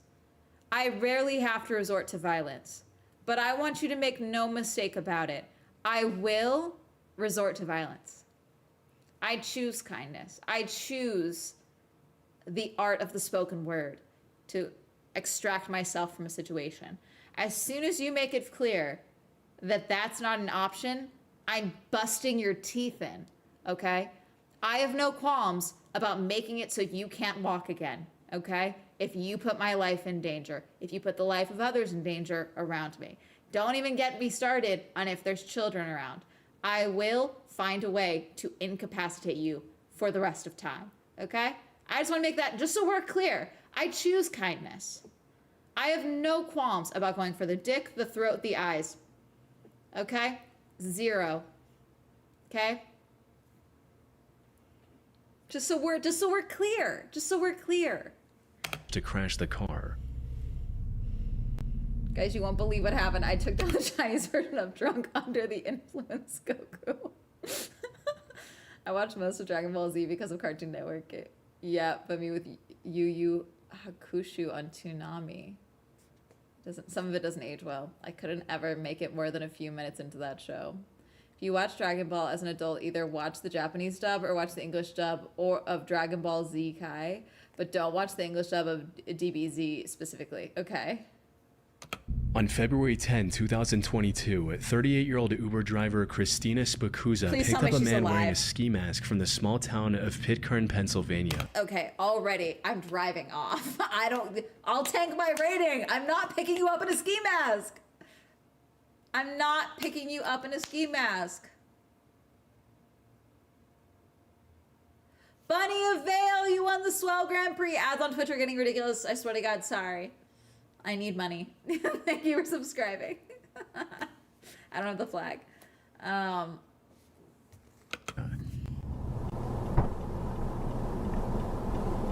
for Tanea. Oh, honey, no.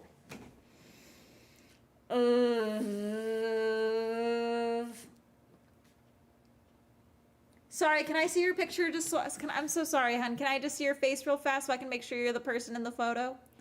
Sorry about that. Oh, go fuck myself? Okay, I'm gonna drive off now. Okay, that's... Okay.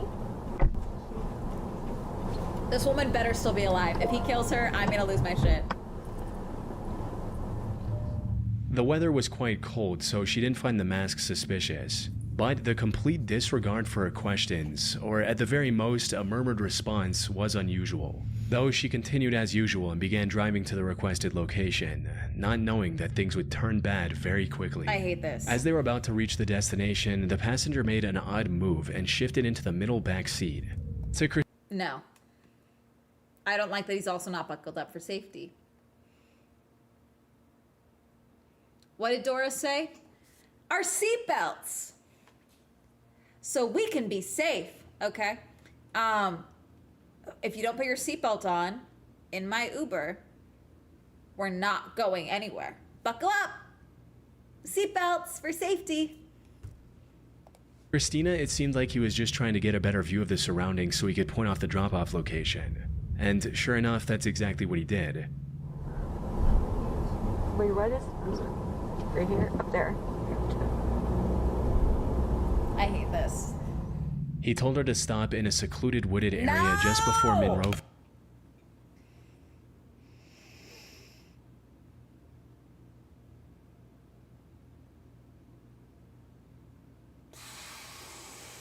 She better be alive. If she's not alive, I'm gonna lose my shit. I swear to God. I swear to God. I hate this. Pennsylvania. But just as she tried to pull over, he did something Christina could have never expected. I'm sorry? Keep driving. You've got to be joking. Keep driving. Me. You've got to be joking. This diva. You've got to be joking. Keep driving. Or what? I'll shoot you? Do it. Then what? Okay. I'm gonna floor the gas and I'm gonna brake check you. I don't care that you have a gun pointed at me. You're going through the windshield. Like, What are you doing? This is a gun. Keep driving. No, it's not. This is a gun. Keep driving. Did ChatGPT write the script for you? This is a gun. This is how you take an Uber driver hostage. This is a gun. Keep driving. Like, what? Not stop. I can't show the visuals on YouTube, but the back passenger presses a gun to her head, grabbing her ponytail with his other hand, and instructs her to keep driving. Christina tried to stay calm and reason with the passenger. Unfortunately, he had no intention of showing any mercy. Come on, man. I got a family. What are you doing? Did she die? Now drive. Ooh, no, fuck you! Drive. Please stop. Drive the car, miss.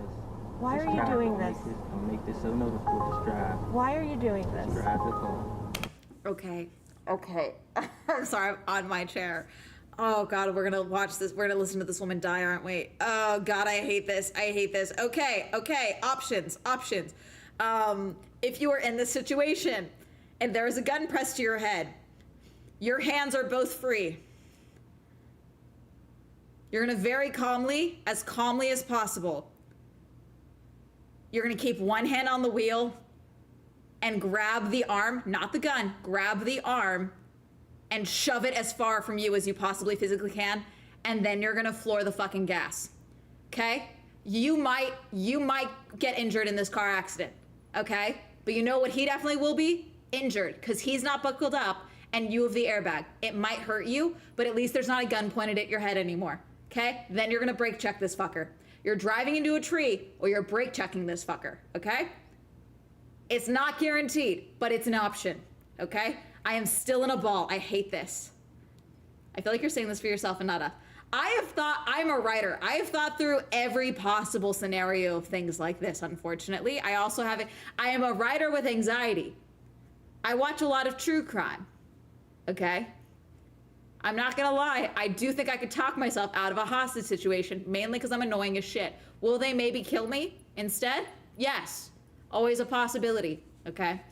But I would not get to this point, okay? This is already stressful. Amanda's under defensive gargoyle, you know? A few seconds later, he grabbed her phone so she couldn't call for help.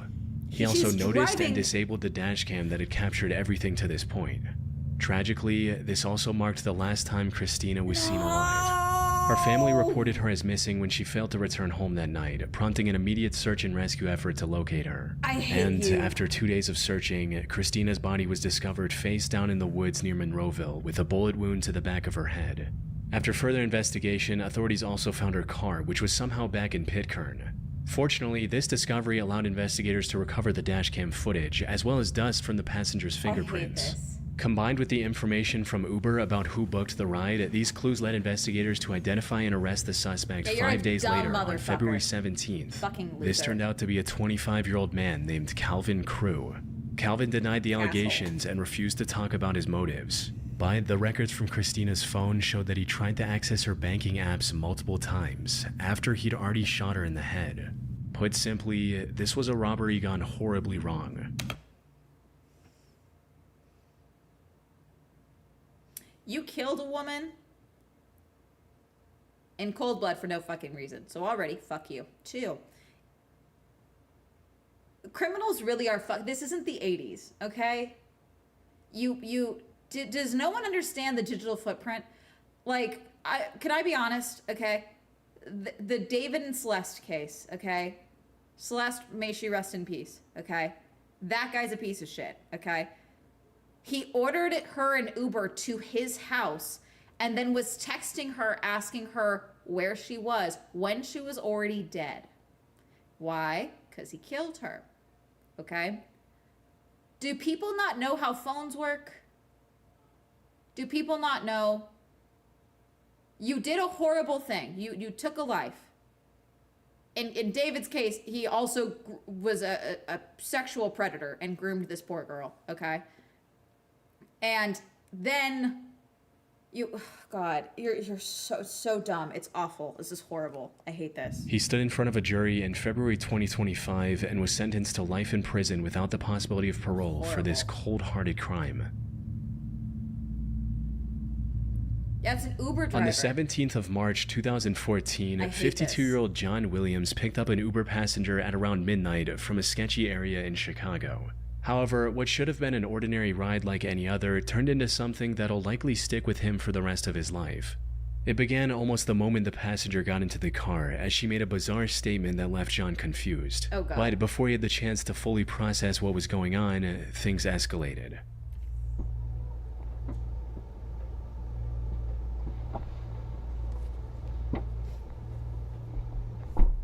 Diamond. Yeah. Go, go, go. You finna shoot up the car.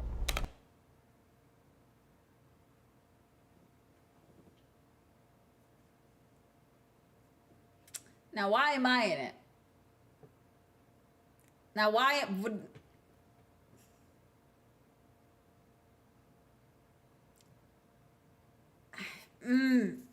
This is a complicated incident. This is a complicated incident. Because on one hand, I don't want you in the home with the gun.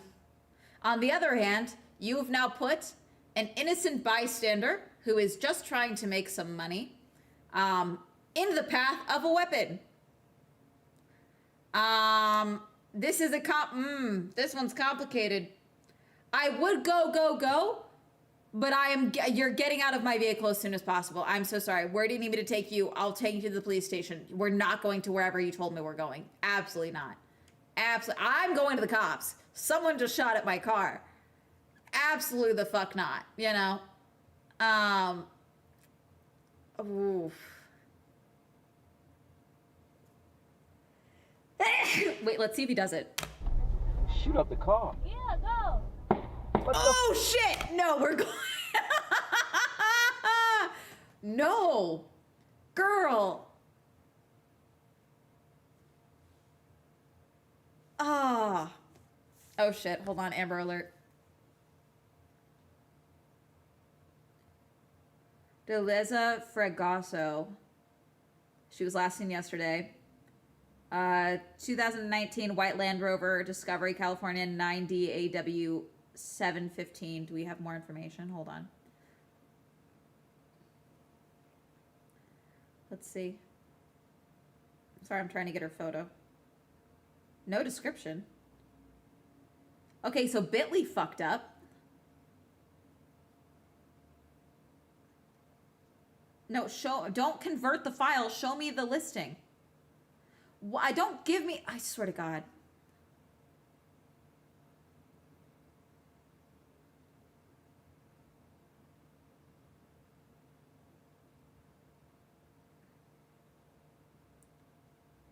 It's a file convert, which I'm not doing. What, did we try a new thing for Amber Alerts? What's going on? Hold on.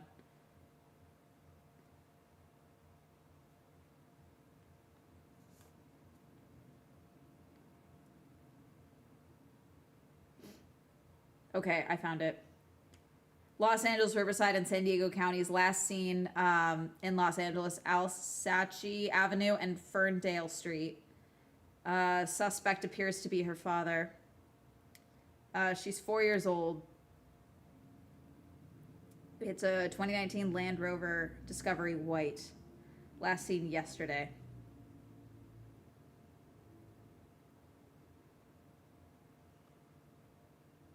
Okay.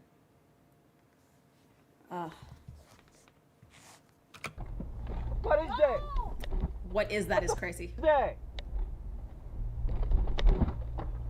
Girl. What the was that? He just shot at the car. For what? Let me call the police. Man, this. Let me call the police, Cuddy.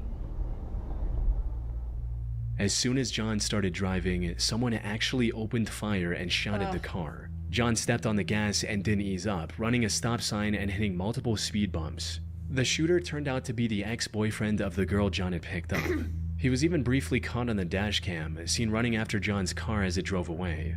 Fortunately, the shots missed the vehicle and both John and... Okay.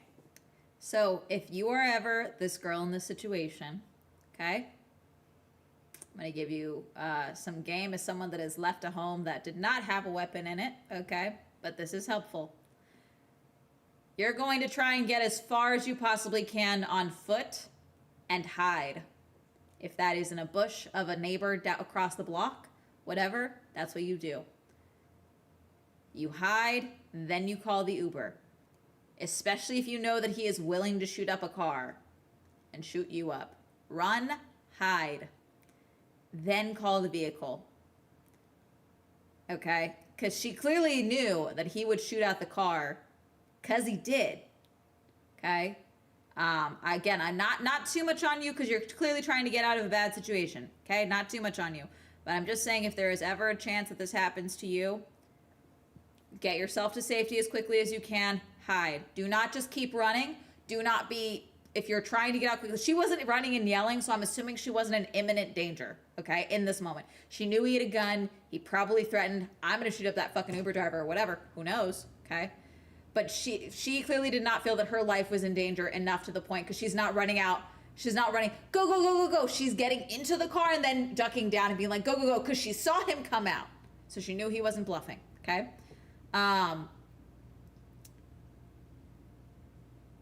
I recommend, if you can, if you feel safe enough to, not running and screaming, running as fast as you can, hiding, ducking down, okay? If you know a nearby house, see, I don't even know about going to a neighbor in that moment. Because then if you know he's going to shoot up a random stranger's car, he probably will shoot up the house across the street. Yeah. Yeah. I would order the Uber across the street or down or a block over. You know? And the passenger were completely unharmed, at least physically. According to an interview he did later, this incident left John completely traumatized, as he'd never experienced anything this terrifying in his over 12,000 Uber rides. After the footage was featured in the news and it started gaining more attention, people came together and raised nearly $800 to help John pay for psychological counseling. On the night of September 15th, 2018, an Uber driver was completing a ride in Long Island, New York, when, out of nowhere, he was intercepted by another car driving dangerously close and trying to cut him off. So I'm going to the right? No, go through this light. Go through straight. Straight. Yeah. Okay. Now what do I do? Go to the top of the hill and you'll see a light. We'll make a right. Okay. Whoa. What's going on there? Doing? Oh my goodness. That was That was weird. a little weird. The other driver then pulled ahead of the Uber and blocked the road with his car. This. He then jumped out, approached the Uber, and started banging on the car's window. What's that? Just go. Yeah. Just go. No, Just there- go. she's right. Go. She's Go right. around him. Go around him. Oh my God, this is crazy. This was an extremely dangerous situation. The other driver was angry and could have potentially had a weapon on him as well. One wrong move, and all three people in the Uber could have easily lost their lives to what looked like either road rage or an attempted robbery.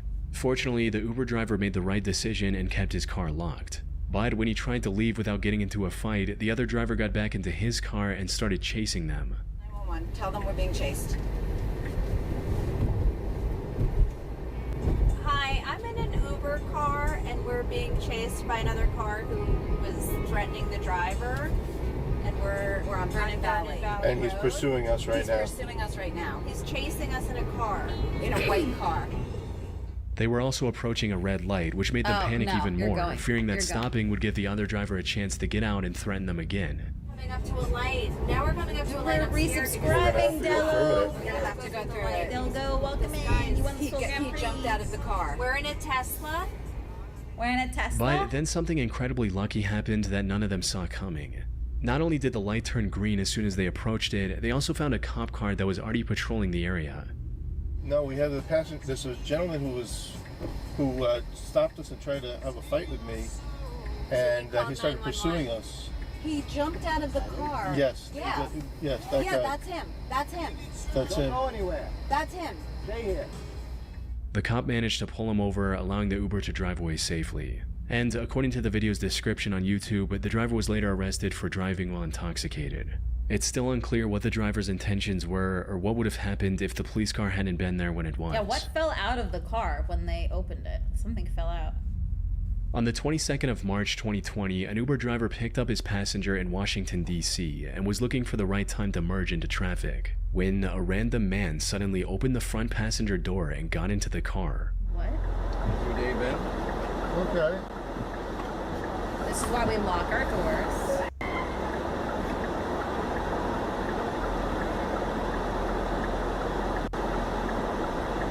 Oh shit. Can I help you? Where that money at? You need to get out. What? Man, what the f*** money at? Stop paying me. Where that money at? I don't have any money. Stop paying me. Where's that? Right now. Give I it to don't me. have right cash. Now. It's digital world, bro. Man, give me your wallet. I don't have it. Give me your wallet. Right now. Give it to me. He began threatening the driver with a gun, asking for his wallet. Most people in this situation would likely panic and hand over whatever the robber demands, which is the right thing to do in most cases. After all it takes is one wrong move for someone to lose their life while being threatened with a gun. Again, why are we However, robbing not Uber only did the Uber drivers? driver that turned out to be ex-military keep his calm, he also did He's something that no one ex-military. else should. That's why. He's ex-military. He's like, okay, He called the robbers it's bluff. a digital world. Right now. Give it to me. Bro, stop. You gonna shoot me? See, this is the thing. If he could see them behind, I don't even think he really gives a fuck.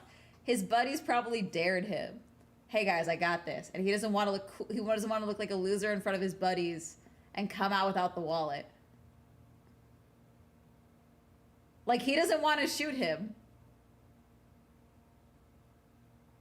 Yeah, see, if I'm the writer in this moment,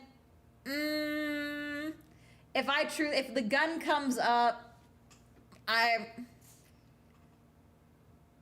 going full bitchy girl, I feel like. Excuse me, this is my Uber. Are you gonna pay? This is my Uber. I'm annoying the fuck out of you. This guy is stealing my Uber. Am I gonna get shot in the face? Maybe. But he also might run.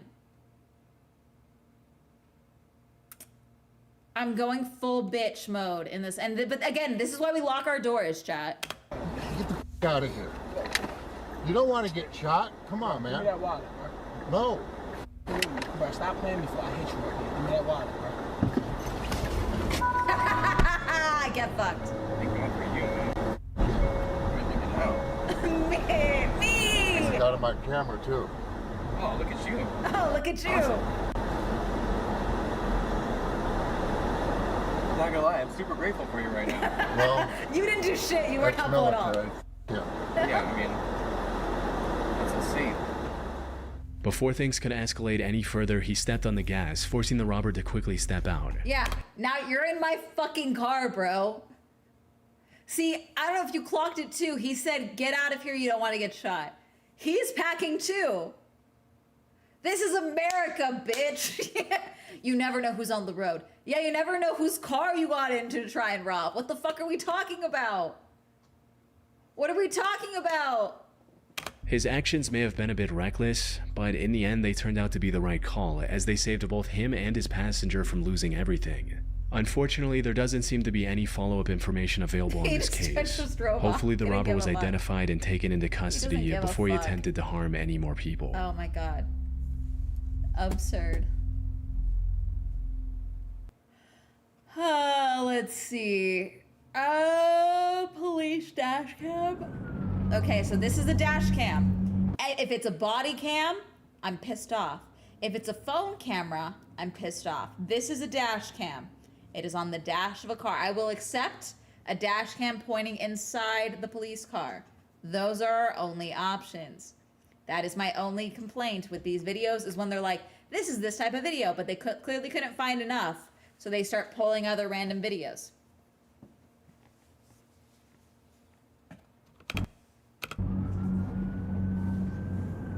First name G.I. On May 31st, 2016, at around 2 a.m., a Pasadena police officer was stopped at a red light when he noticed the vehicle directly in front of him had an expired registration sticker. Immediately after the light turned green, the officer switched on his lights to pull the vehicle over for a routine traffic stop. The dashcam footage shows the police officer shining his flashlight inside the vehicle and talking to the driver. Although nothing out of the ordinary seemed to be happening, the police officer would soon hear screaming and banging noises coming from the trunk of the car. When the officer conducting the traffic stop asked the man and woman in the vehicle about the noises, the driver immediately steps on the gas and speeds off. The officer reacts instantly and runs back to his cruiser to pursue the vehicle.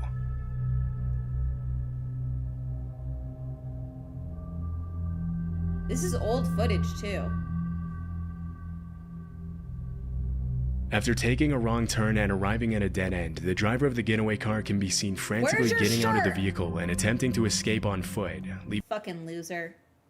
Loser kidnapper. leaving behind the woman who later turned out to be his girlfriend in the passenger seat. The suspect doesn't get far though, as he falls on the ground before making it past his own car. After arresting the suspect, one of the officers on scene would use the keys that were still inside the suspect's vehicle to open the trunk of the car, where he would find a woman who later turned out to be the driver's ex-girlfriend cramped in the trunk of the vehicle. The victim later revealed that her ex-boyfriend Alexander Salas and his girlfriend Nicole Cruz had kidnapped her in order to scare her, and that the reason why Salas appeared— A bird! A sicko! What is wrong with people? God.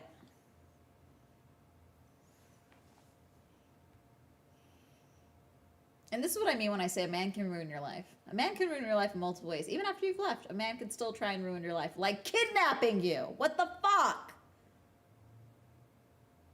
I hate this. I hate this. I hate this so much. God. Gee, Amanda, why don't you date? My friend very earnestly asked me if I was dating anyone the other day, and I was like, no, ew. appears shirtless in the video was because he had tied his shirt around her head before putting her in the trunk. The true details regarding Salas's motives for kidnapping his ex-girlfriend remained unclear. After the events, Alexander We just wanted to scare her is what you tell the cops so you don't get attempted murder. Salas and Nicole Cruz No, it was one of my guy friends. My guy friends are the only ones that ask why I'm not dating. were both charged with aggravated kidnapping.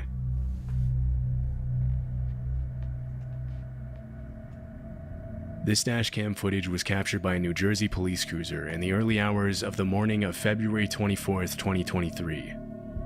A few minutes before this footage was recorded, several police officers and first responders had left their vehicles on a closed-off highway lane to attend to the victims of a crash involving an SUV that had spun off the road. I've seen this. They left the doors unlocked, which cops typically do so they can easily get back into the cop car for safety.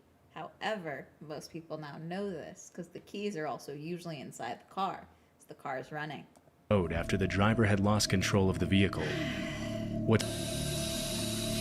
After the truck slams into 3 police cars and an ambulance, panicked State Trooper DeVry Mariano's voice can be heard as he calls desperately for his partner. He didn't jump the barrier. Oh.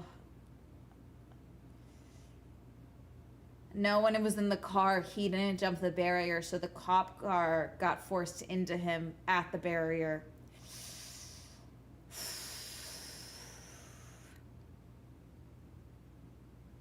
If he's alive, it's gotta be, oh God, minimum broken bones, potentially immediate amputation with how high the barriers are if he was forced into it at that speed. Oh God. Serving as a chilling reminder of how tragically this crash could have ended. He made it over. Amazingly enough, he forced over because they were like, he's here, which means he ended up down in here. Oof. no one, not even the truck driver, was seriously injured during the incident. Oh shit, how?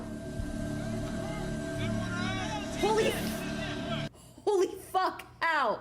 Dude, buy a lottery ticket. Holy shit, you lived? You're not that hurt?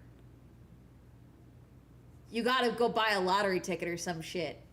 You gotta do something. Holy crap.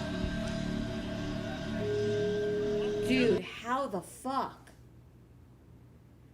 God, he had to have been like physically in the perfect place. Because he disappeared when that truck flew past.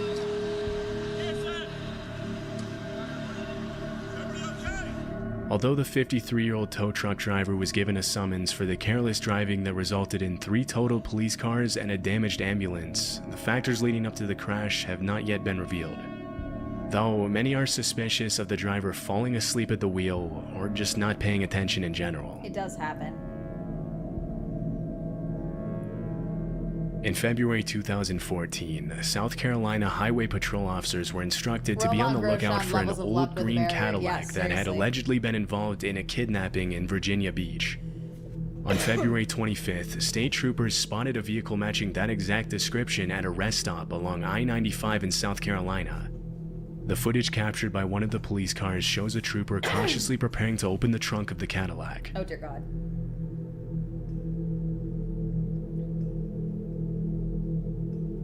Ma'am, you okay? Holy shit. Upon flipping open the trunk of the car, the trooper would find a middle-aged woman stuffed in the back of the vehicle. Disturbingly, the victim later turned out to be the mother of 20-year-old Rogelio Lopez, the driver of the car. According to authorities, the woman sustained minor injuries when, after she attempted to escape the car after Rogelio stopped at a Dairy Queen, he reportedly jabbed her in the ribs and chest and put her back in the trunk of the car. The dashcam video shows how, after helping the woman out of the car, another officer at the scene proceeds to interrogate the suspect. What's going on that made you want to do this and put her in the trunk? She didn't want to come with me. So why? She wasn't a problem that she didn't want to come. Although Rogelio's defense attorney would later attempt to plead insanity for his client, the suspect was jailed on kidnapping charges. Based on this shocking footage. I have seen better quality footage of this, and it fully somehow gets to the other side of the fence. There's no break in the fence. The cop car stops and the car keeps going. Okay. There's been no explanation for it. Some people suspected. I think there were some fact or faked episode about this, I think, where they tried to say that maybe it was a false fence and this driver knew it, which is why they were trying so hard to get to this spot specifically. And that the gate, it looks like it's a solid gate, but what it actually is it's like not secured at the bottom. So this car knew to just drive straight ahead and that the gate would fall back behind him, but the cop cars didn't, and therefore stopped, and so the car was able to escape. The more logical ones, I mean more logical as in this is the thing that makes sense, ghost car. It's a white car. I personally like Angel or Death the Horseman. This is his car, and he obviously can't get arrested. He's got souls to collect and bring death to the land. I think that's fun. Pale horse. Death came in on a pale horse. White car. Pale horse. I think that one's fun. Coincidence? Yeah. Like, because I think there's been no other reports shared about the suspected drivers.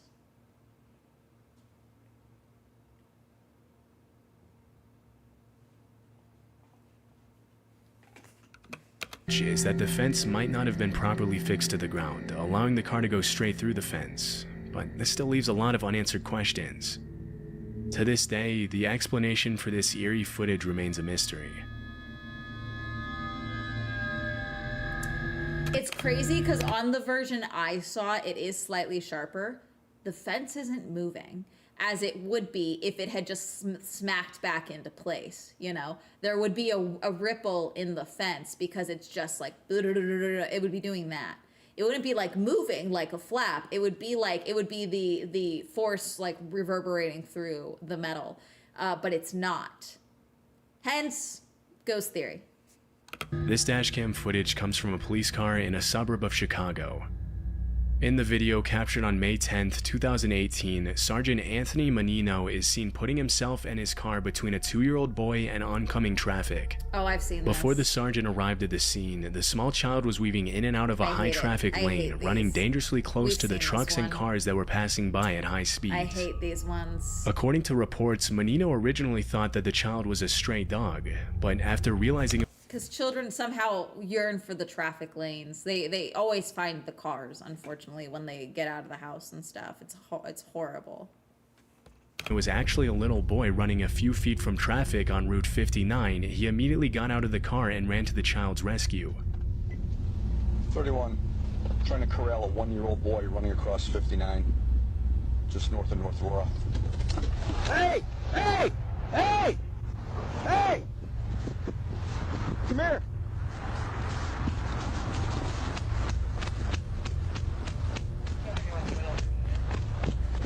You're okay. You're okay. Yeah, I have him. I'm gonna have to try to find his parents. How you doing? How you doing? What's your name? How you doing?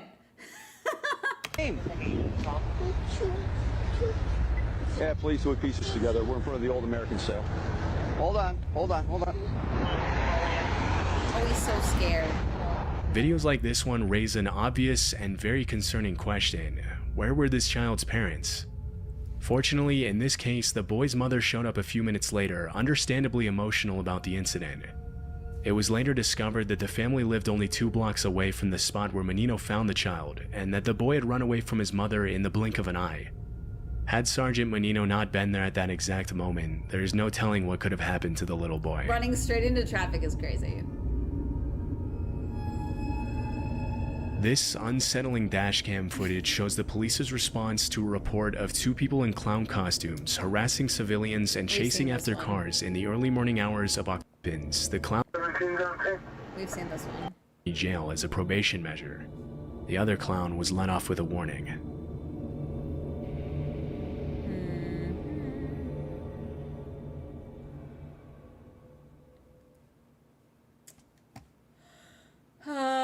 let's see. Oh, most disturbing police The sketches Lake and Bodom photos. murders are one of the most infamous unsolved homicide cases in the history of intrigued. Finland. Lake Bodom is located in the town of Espoo, near the southern tip of the country. On June 4th, 1960, a group of 4 teenagers rode around the edge of the lake on their motorcycles, heading toward a small patch of woods where they planned to set up a tent and spend the weekend camping. Driving the motorcycles were Nils Gustafsson and Seppo Boisman, 2 18-year-old boys who had been best friends for years. Both of them had their girlfriends hanging onto them on the back of their mopeds, making for a total of 4 of them.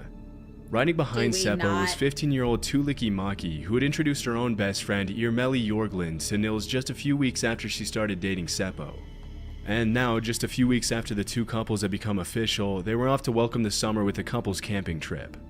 As they stopped in town to pick up some beer and food, the teenagers got a few suspicious looks from the locals, who thought it was strange to plan a camping trip near Lake Bodom, which was mostly used for fishing and swimming, but not so much for camping. Regardless, the teenagers soon reached the campsite, and after pitching their tent, they enjoyed a carefree evening of drinking, swimming, and fishing. Bodom, is this not... Sorry, did they say Bodom, California?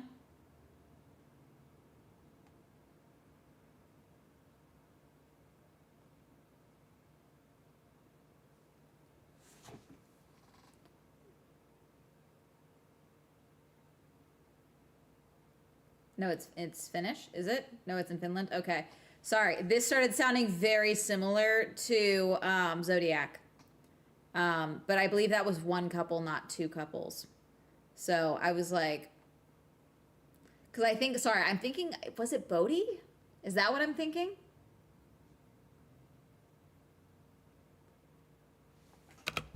A little after 2 a.m., the boys crawled back into a single tent with the girls and went to sleep. The following morning, the joy of the teenage dream from the previous night had been replaced by a scene straight out of a horror movie. Oh, God. The tent had collapsed on itself, and the bloody bodies of the 4 teenagers appeared to be wrapped up inside God, the tent, with 4. 3 of them losing their lives to several stab wounds and blunt force trauma to the head. Jesus. The only survivor was Nils Gustafsson, who had been seriously injured, but somehow managed to stay alive enough time to be rescued. At around 6 a.m., a group of birdwatchers spotted the collapsed tent and caught a glimpse of a blonde man walking away from the scene. Chalking it up to a wild party the previous night, they thought nothing of it and failed to call the police. Ugh. At around 11 a.m. though, a man named Esko Johansson went down to the lake to swim with his young son when he spotted the collapsed tent in a clearing. When he went over to investigate, he found the 4 teens wrapped up in the shredded tent. By the looks of it, someone on the outside had cut the guy ropes, sliced through the tent, and viciously attacked the kids in their sleeps with a knife and possibly some type of bludgeon. Interestingly, all the kids' wallets, moped keys, and even some of their clothes had been taken by the attacker. As he took in the gruesome scene, Esko suddenly saw Nils take a sharp breath and move ever so slightly. As soon as he realized the boy was alive, Esko sped back into town with his son to alert the police. Upon arriving at the campsite, the cops immediately took Nils back to the hospital to recover.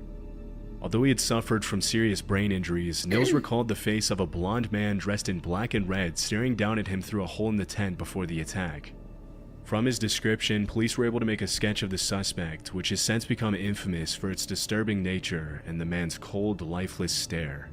Other fishermen and bystanders also reported seeing the mysterious blonde man walking in the woods in the early hours of the morning of June 5th, but the only details police really knew about him were that he was probably in his 20s and around 5'8". Jesus. You would normally hope that a police investigation would help shed more light on cases like this, but that's not really the way things happened in the Lake Bodom murders. As soon as the Finnish police began investigating, they made a series of rookie mistakes that made it even more difficult to solve an already confusing case. You guys know what I'm gonna say, right?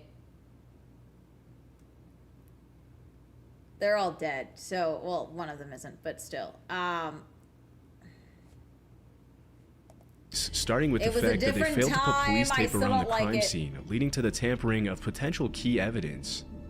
The only relevant clues they managed to gather were Nils Gustafsson's shoes that were less than a mile away from the murder scene. Shockingly, after setting out dozens of road checkpoints in the woods, the cops ended up arresting a total of 88 criminals on Finland's I know he was... Could, guys. Could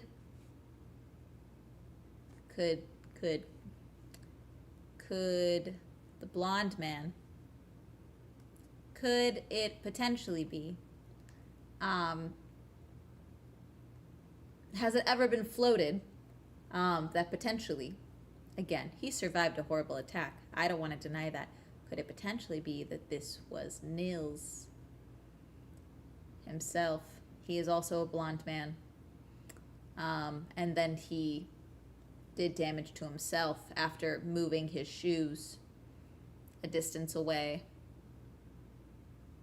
He then went back to the tent. And he thought that he would be found earlier. I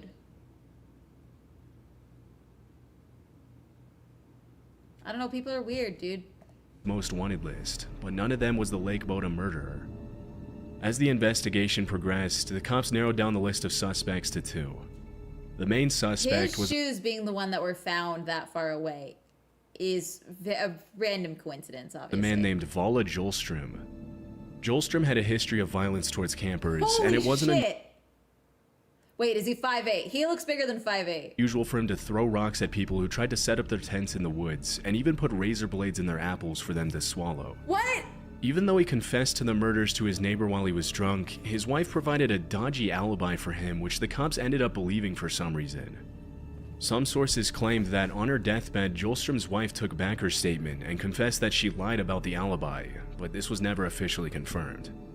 Still, even if Vala Jolstrom was guilty, it would have been impossible to prove, as he took his own life in 1969 by drowning himself in a lake. Okay, well... The second main suspect in the case was Hans Asman, a German immigrant who had moved to Finland in the early 1950s and was 36 when the murders took place. Can we get a side-by-side with the sketch and his photo? That's a little uncanny. Sorry, that's a little uncanny.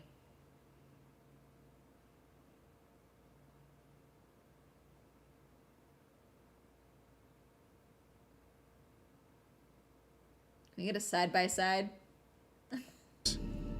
According to police records, Asman had gone to a nearby surgical hospital the day after the crime with dirt under his fingernails and red stains on his clothes. Why'd he go to the surgical hospital? Although he was allegedly a camp guard at a German concentration... No, false. Why did he go to the surgical hospital?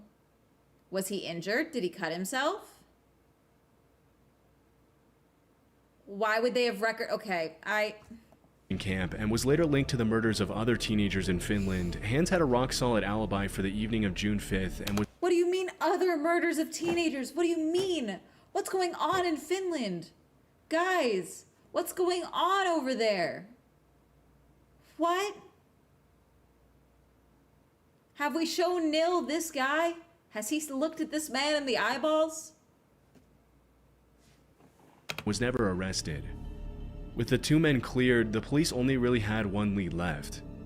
During the victim's funeral, a photograph of the crowd was taken and the cops found something pretty disturbing. The image in question shows a mysterious man bearing a striking resemblance to the official composite sketch of the killer. However, after searching nearby areas for months, police were unable to find the man, and his identity remains a mystery to this day. In the absence of any more solid lead... I hate photos like this. I hate it. I believe the Green River Killer, I believe is the name of it, was in a crime author's, a lot of her book signings. He was in the crowd of like almost every single one of them. I can't remember when it started being the case. If you are a true crime author, okay? If you are a true crime author, and you do in-person signings, they'll phrase it like it's like any other author signing. They always take photos of the attendance of the crowd. Because, unfortunately, if you're talking about an active case, they have a habit of showing up if you are the most famous person documenting them. And comes into this. Welcome in, Pharaoh. Hi. So there are, I think it was the Green River Killer. There's also a photo, I hate this one in particular, the Golden State Killer, which was a killer that was arrested finally in, I believe, 2018. Here, he was known as the East Area Rapist Original Night Stalker. I think he killed a total of 16 people, I believe. He was finally arrested in his 70s, I believe, in 2018. And one of the reasons that they didn't suspect him or they didn't find him was he pretended to be a police officer. He also was a police officer for a time, like a volunteer police officer. And there was reason for them to suspect that it was him, but they never wanted to look at their own. Classic case of that.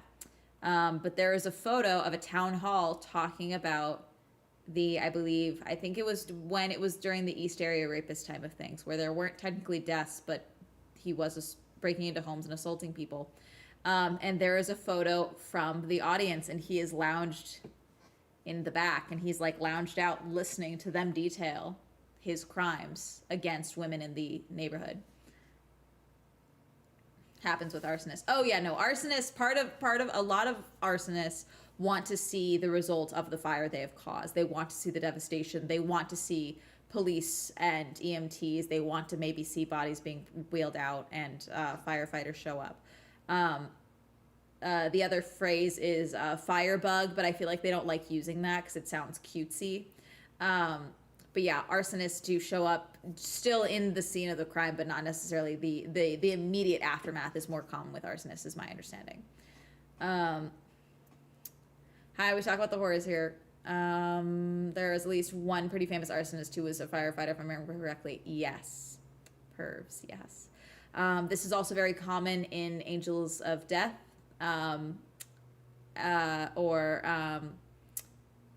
which Angels of Death can also technically be in firefighters and EMTs. They're most common in hospitals. We see this a lot, most famously with nurses. There's always cases of this. And it's usually causing distress in a patient and often being the one who rushes in to save them. Like a saving grace, an angel of mercy or whatever. There's also angels of mercy where they see it as they are taking someone's suffering away. Green River Killer that showed up to local true crime lecturers and signings. Yep. Yeah, but that's angels of death and things like that. We see this a lot, unfortunately, in hospitals because people are suffering, and sometimes they delude themselves into thinking they are helping, and sometimes they delude themselves by thinking, or they motivate themselves by thinking, no one's going to notice, this person's already dying. I wouldn't say it's Munchausen's by proxy in that instance. I think that's a totally different psychopathy, personally, but I could be wrong. The case went cold until 2004 when the Finnish police re-examined the evidence with more modern forensic techniques. Exactly 44 years after the murders, in a strange turn of events, they charged the lone survivor, then 62-year-old Nils Gustafsson, with the gruesome crimes committed at Lake Bodom. Up until he was accused, Nils had been living a quiet life as a bus driver and a married father of two, and the evidence used to build the case against him was flimsy to say the least. The prosecution alleged that he had murdered his girlfriend and two friends out of jealousy, an accusation that the victim's family supported throughout the trial. In the end, though, it was ruled that, given the severity of his injuries, it would have been impossible for Nils to murder his friends and then drop his shoes off about a mile from the campsite. In 2005, Nils was acquitted of all charges and was awarded the equivalent of $60,000 for damages caused to his image by the media. Jesus. The identity of the murderer is still a mystery, and to this day, the spot where the three teens were brutally murdered is still used as a camping ground. I mean, I guess that's fair. On January 14, 1989, a Chicago-based television station called WMAQ did its usual nightly sign-off with footage of the raising of the flag and the Star-Spangled Banner playing in the background. Okay. As soon as the national anthem finished playing, the screen cut to a mysterious missing person poster featuring a woman named Joanna Lopez. Disturbingly, the image was accompanied by complete silence. For some reason, the poster was aired all night by WMAQ until it was interrupted by the morning news. Back then, it wasn't very common for news stations to simply broadcast images of missing persons, but when they did, they followed a very specific structure and format to give viewers as much information as possible for them to have a fighting chance of finding the victims. Details like their age, height, gender, race, last known location, and hair color were always listed next to the image of the victim, which was always of the highest quality possible.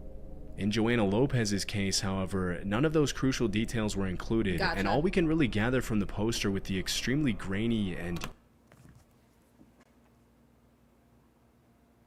Joanna Lopez missing.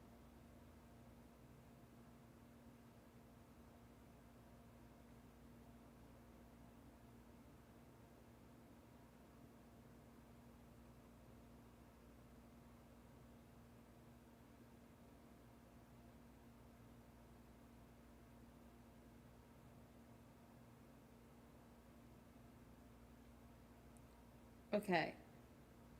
There's no actual...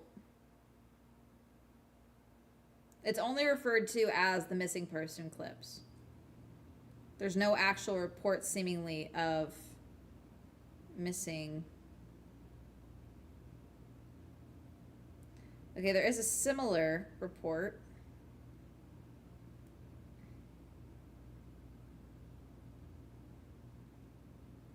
See, everything is just like talking about it in terms of this.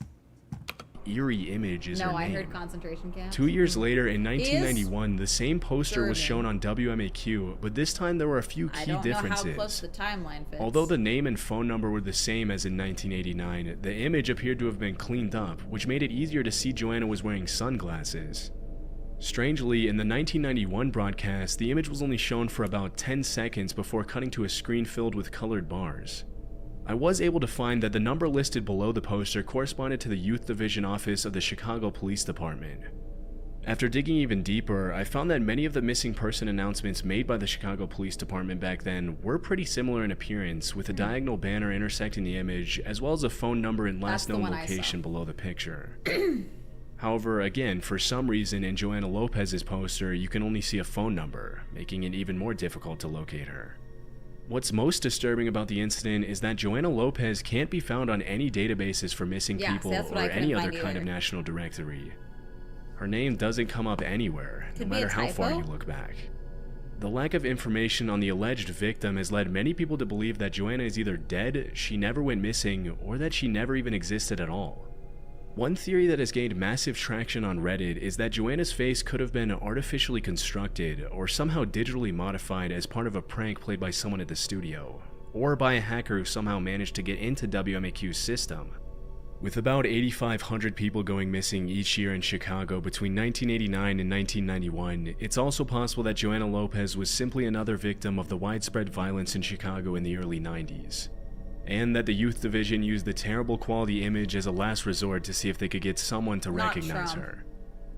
Despite the traction that the case gained online, there wasn't a lot of new or relevant information surfacing on Joanna Lopez.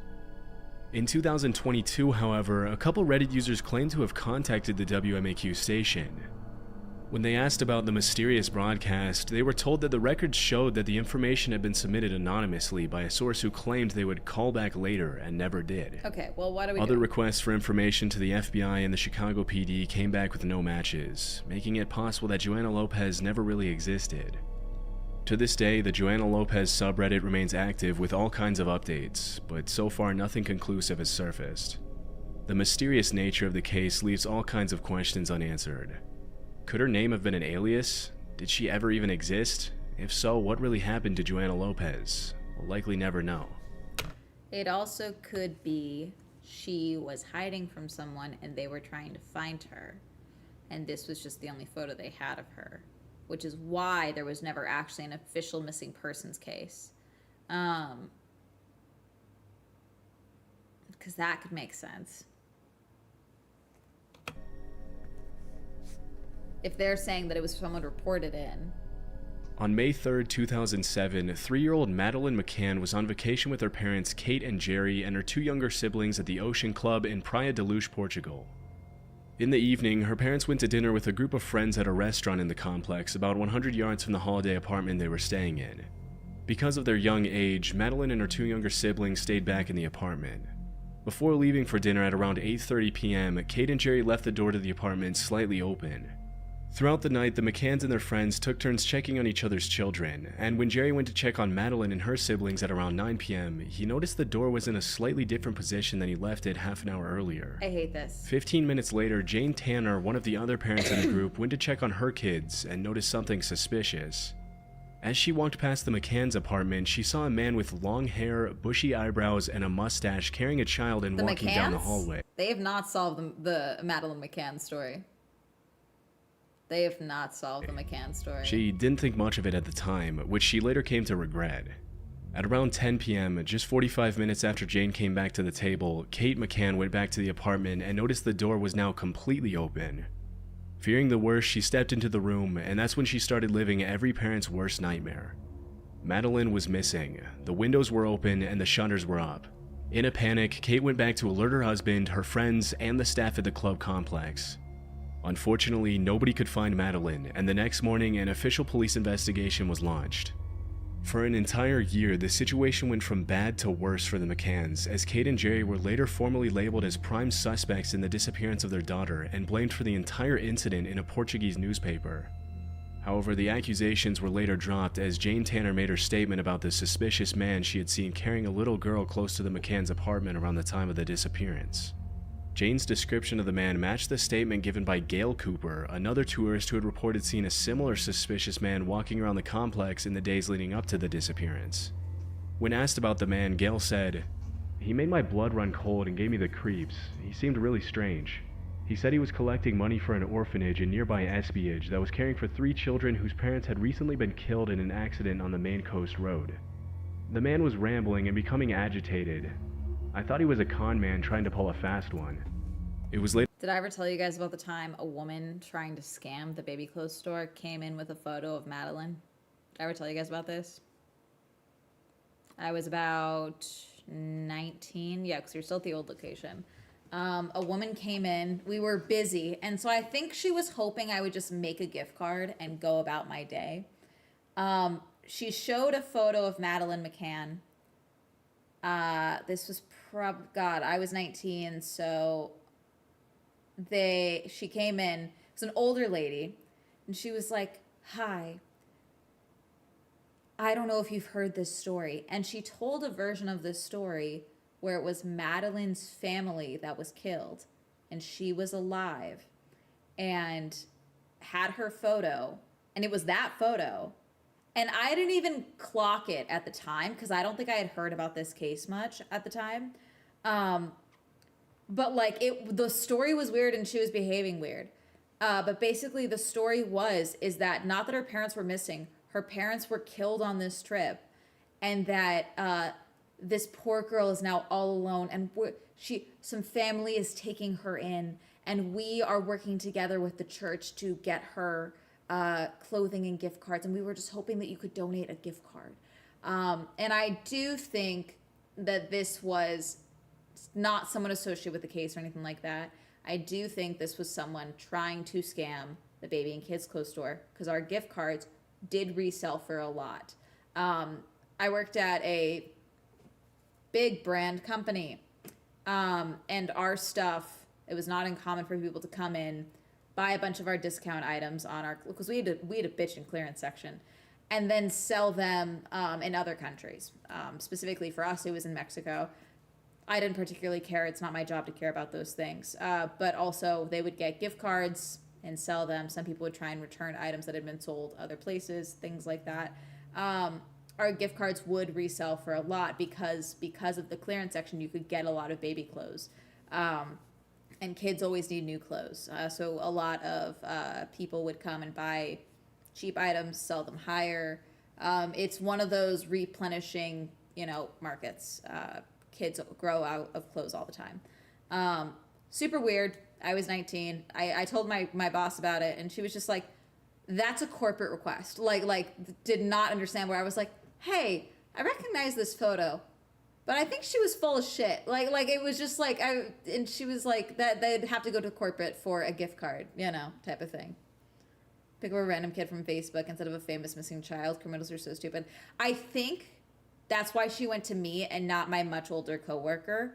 I think she was hoping I wouldn't know the case, but I would have seen the photo, and so I would have thought wait, I know that. Like, I'm assuming there's some psychology there where they were like, oh, I've seen this photo, but I don't know where. So her version makes sense. Because I'm like, oh my God, a famous photo. Like I'm assuming that's what she was thinking. She never came back, never contacted corporate. I'm assuming they never came back again. We moved, I was there for a few more years after that, and it never happened again. We did have a lot of shoplifting. Later confirmed that the orphanage he mentioned does not exist, and there was no evidence of the fatal car crash he mentioned. The description of the suspicious man was later confirmed by another 12-year-old girl who had seen him multiple times in the days leading up to May 3rd. And based on the testimony of these 3 different people, police released this official disturbing sketch. Horrifying. For the next 4.5 years, the man in the sketch became the prime suspect in Madeleine's disappearance, but the international manhunt that ensued resulted in nothing but a series of false anonymous tips and cold leads.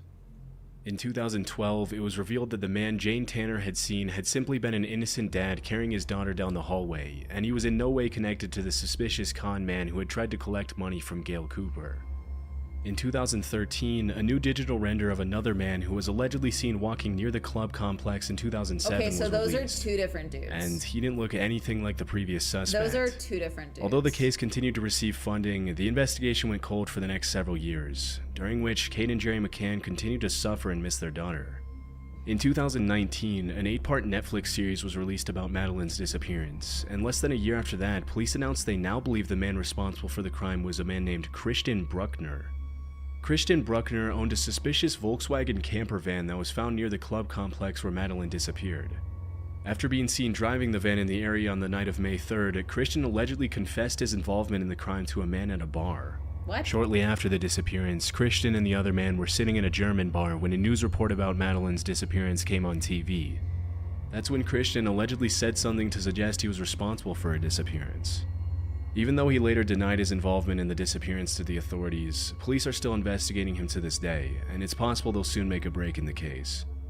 Hopefully they'll find the man responsible and bring him to justice to at least bring some sense of closure to Madeleine's family after a traumatic 16 years. She would be 23 these days, by the way. On May 31st, 2001, 22-year-old Charlotte Murray Pace had just graduated from Louisiana State University and was looking forward to moving to Atlanta to start a new life. I've heard this case. Sadly, she was never able to launch her new career. For that very same day, a man broke into her home and stabbed her with a screwdriver 81 times, taking her life. In the years leading up to Charlotte's murder, Baton Rouge, Louisiana had become a hotspot for similar crimes, with several women losing their lives to a single violent criminal with a very similar pattern of attacks. According to police reports, the perpetrator would often watch these women for weeks or even months, becoming familiar with their routines and habits, looking for the perfect moment to strike. In many cases, he pretended to be a kind stranger asking for help. When the victims obliged, he would turn violent and do the same things he did to Charlotte. After Charlotte Pace's murder, a woman named Diane Alexander reported to the cops that an African-American man had attempted to strangle her in her home on July 9, 2002. According to her statement, the suspect came to her home asking to use the phone, and when she opened the door, he brutally attacked her. Thankfully, the woman's son came home and scared the perpetrator off before he could take her life. Based on the description that Diane and her son provided, the cops were able to have a better understanding of the perpetrator's physical appearance. But after the cops extracted physical evidence from several of the crime scenes, the FBI reported that the killer was actually a white male between the ages of 25 and 35. Based on the evidence and several witnesses' descriptions, police came up with this horrifying sketch. We've got your However, fucking the suspect joking. being identified as a white man ended up being a mistake by the FBI, one that gave the killer enough time to take the lives of 2 other women while the authorities were searching for someone who didn't even look anything like him. I can't. It wasn't until forensic evidence from 2 more crime scenes was analyzed that a Florida lab confirmed to the police that the killer was an African-American man, not a white man.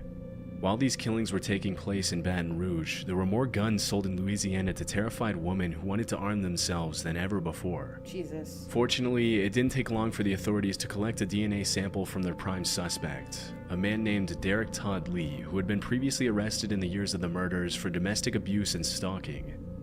He had also been investigated for murder, but the cops couldn't legally arrest him because of a technicality. When his DNA was tested against forensic evidence at the crime scenes, it was a match for 5 of the victims of the brutal murders in Baton Rouge. When police went to Lee's home to arrest him for the murders, he was long gone. Fortunately, it didn't take long for authorities to find him in Atlanta and arrest him near a college on May 27, 2003. In October 2004, Derek Todd Lee was found guilty and sentenced to death for the murders of 2 women. Later, his involvement in the murders of 6 others was also confirmed. Jesus. Derek Todd Lee never reached his execution day, as he died of heart disease in 2016 at the age of 47. Well, often referred to as the Ghost of Baton Rouge or the Baton Rouge serial killer, Derek Todd Lee is remembered as one of America's most evil serial killers to this day, and as a man who was given one of the most disturbing police sketches in history.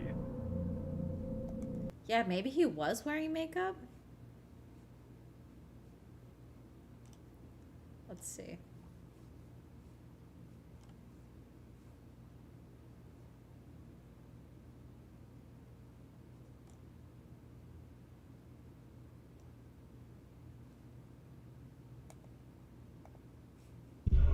This might have been the one we just saw.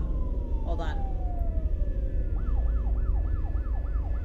No, it's not. In August of 2012, the dashcam of this police cruiser would capture an officer with the Louisville Metro Police Department pulling over a Honda Accord that had expired plates. Not a Honda Accord. 3 were inside the vehicle, and upon talking to them, the officer conducting the traffic stop would quickly pick up on the nervous and anxious behavior they were Also, this is gonna be the last one so I can go make ramen. Also, we've been live for 3 hours. giving off. A few seconds later, and the officer would hear the sound of kicking and yelling coming from inside the trunk of the vehicle. Hate it. This is when the officer would call for backup and have to forcefully detain the 3 suspects. All the officers on scene would then cautiously open the trunk. They would find a man with a towel tied around his head and his hands tied around his back.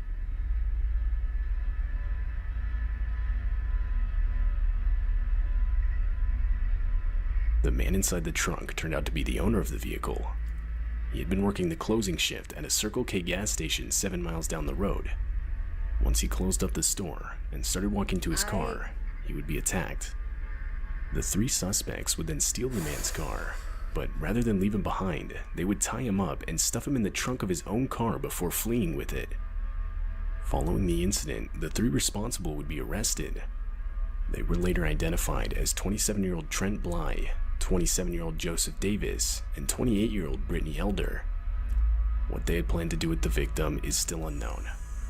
Had the plates on the car not been expired, the traffic stop likely would not have even happened, and the victim would have been at the complete mercy of these people and their intentions. Other than being roughed up and moderately dehydrated from the heat of the trunk, the victim would make it out unharmed.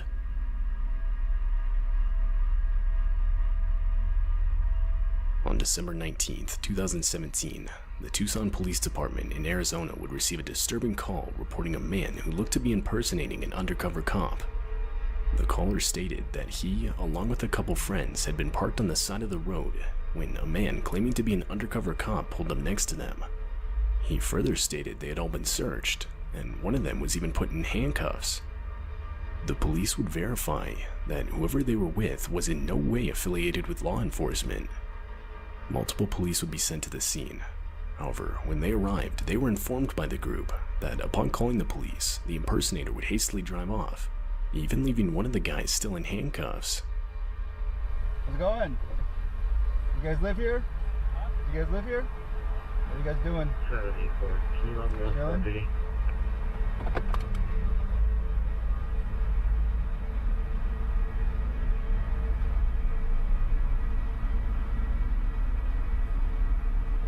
Is this him?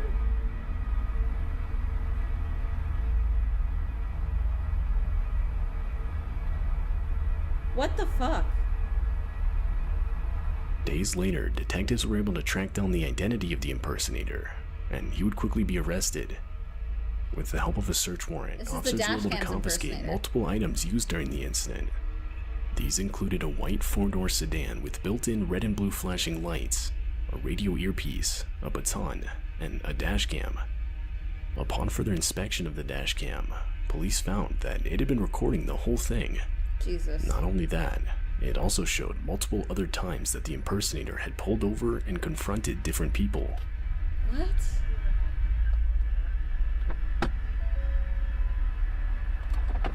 What is wrong with people?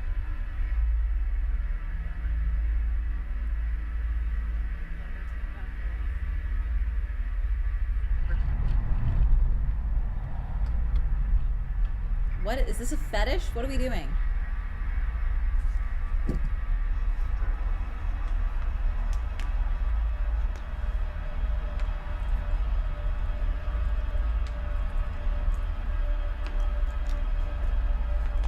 man's motives for doing this aren't exactly clear, but the fact that he was willing to even go as far as putting people in handcuffs doesn't make them look good. One can only imagine what his true intentions were. Ultimately, he would receive charges of impersonating a law enforcement officer and kidnapping.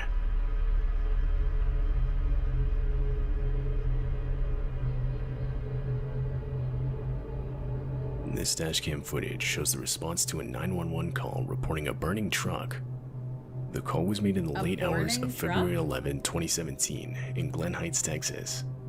It was reported that a truck engulfed in flames was stopped in the drive-thru lane of a Jack in the Box, dangerously close to the building itself. What? Officer Chris Womack was the first respondent on scene. When he arrived, it was clear that the truck was to the point where it could explode at any time. Yeah, back up. So, thinking quick, Back the up. officer bravely used his own patrol vehicle to push the Oh, truck to where it that's was smart. a safe Never mind. distance from the I take restaurant it back. building. This is smart. That's smart. I take it back. I was like, back up.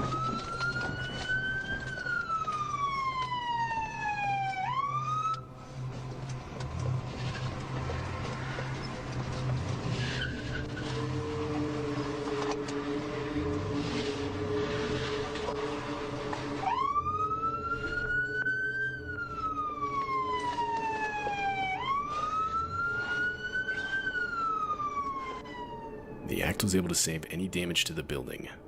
It was also able to save any injuries from occurring, as none were ever reported. This is so weird. Richard Lee McNair was a man born in 1958 in Oklahoma. That was it. When he was just That's all there 28, is? he was given What? 2 life sentences for murder and attempted murder during a burglary gone wrong. Excuse me? However, McNair is more well known for his escapes during his time in prison.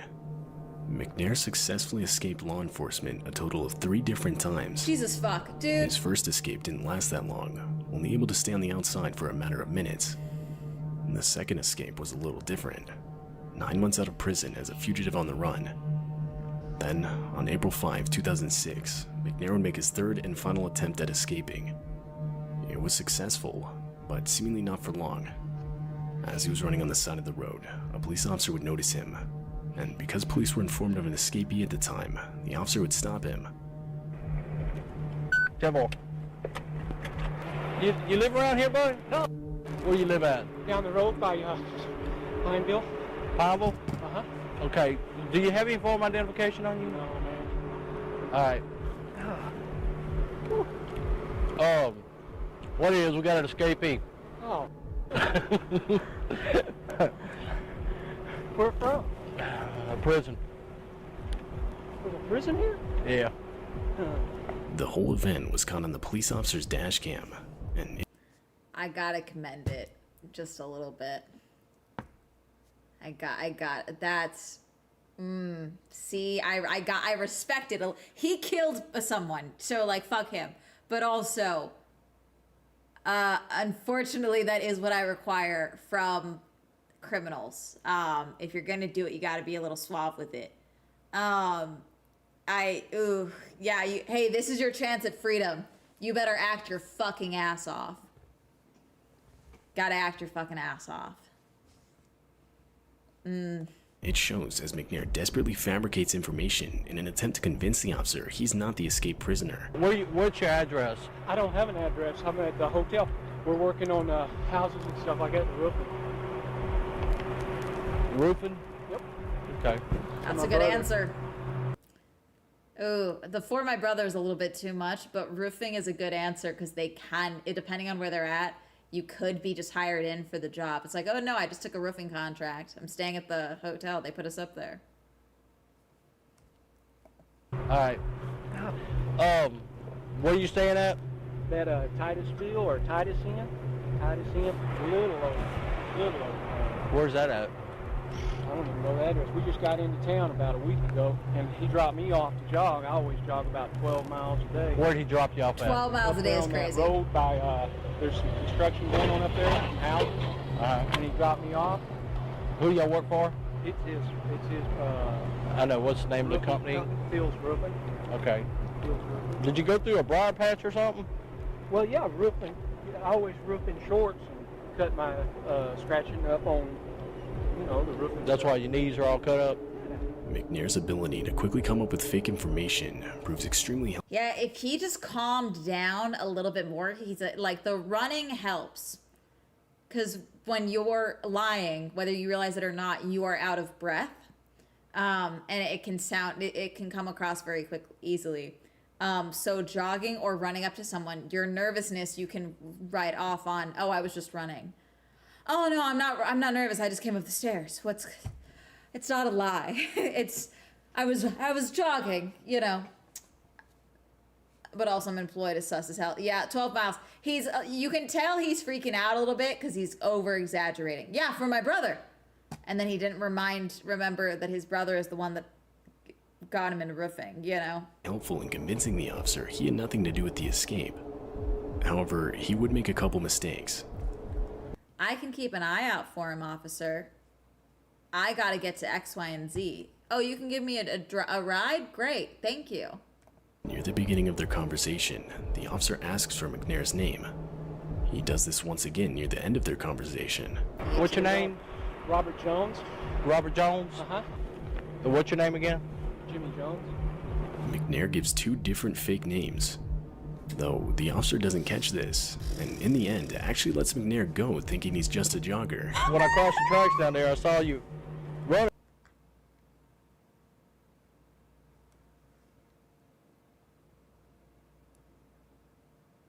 Oh, God. So many crimes are solved in spite of cops. You know the funniest part about this? This is the second time he got out. And then he managed to do it a third time as well. So they got him this time, but then the third time they got his ass. He got out again. And I said, well, how lucky can I be? I'll keep an eye out for you, officer. No, I'm not no prison escapee. I'm sorry to have to hold you up, but... Hey, no, I'm just doing my job, man. I know you are. But, I'm sorry I have to hold you up. I'm sorry to get your hopes up, officer. I'm sorry to hold you up. I'll keep an eye out, though. Do you have a card I can contact? Be careful, you'll probably get stopped. Hello, in case you're watching this. I am not encouraging crime. I am not encouraging being deceitful to law enforcement. I encourage shutting the fuck up when you're in the presence of a cop. You are entitled to a lawyer.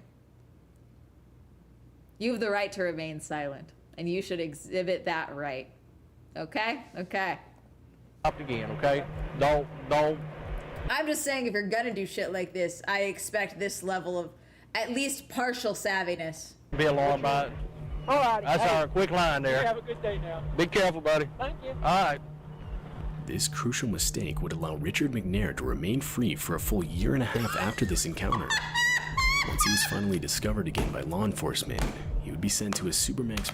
He killed people, and that's really, really bad. And I want to make sure you guys know I'm not condoning murder. Okay? But this is such a good example of a cop not... hey, until I can run your story, I'm so sorry. I'm going to need you to sit in the car, man.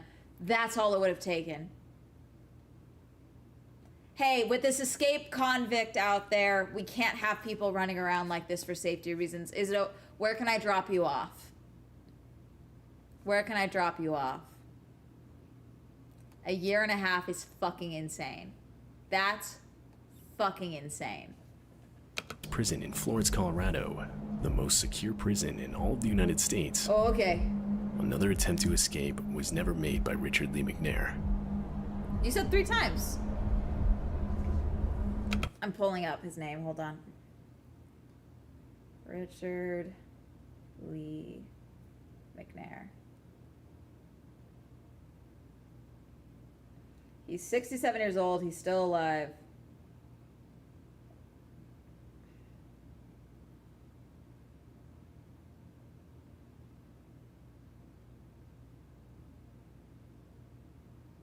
God, he does not hold the record for longest escapee because according to the AI overview, John Patrick Hannon escaped from a prison in England at 22, and he wasn't found until he was confirmed dead. So he was technically on the run for 70 years. That's fucking insane.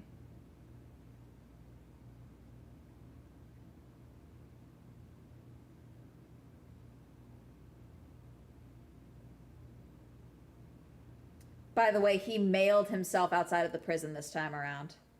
He was only out for an hour when this happened.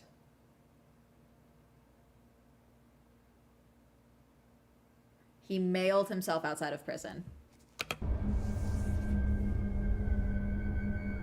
This police dashcam footage comes from a California Highway Patrol vehicle. The two officers inside were responding to a reported structure. See, that's the thing. Even in the digital age, like, the way that you get out is the cartoon shit. Like, remember the guys that got out of the jail in Louisiana last year? Wasn't that like something crashed into the building or some shit? Like, it was like a cartoonish escape or something, right?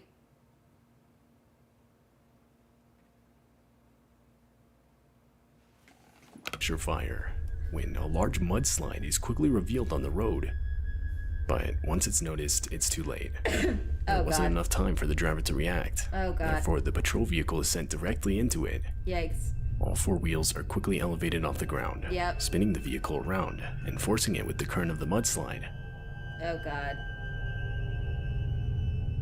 Yeah, you're kind of just fucked in this position.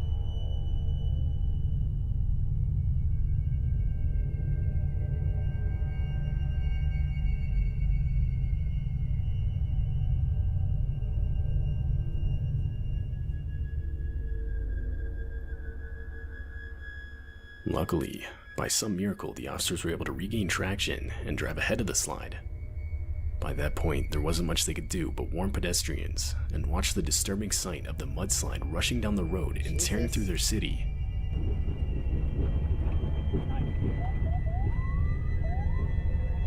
Get out of here! Get out of here! Get out of here! Go! Go!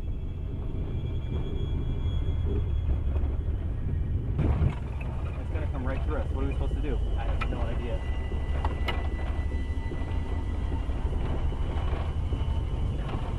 Ventura 29201, there is a very active mudslide coming down Olive Mill towards the 101 right now.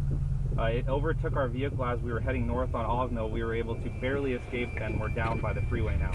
But it's there's a lot of debris and a lot of flow coming down. It should be on the near the freeway very shortly.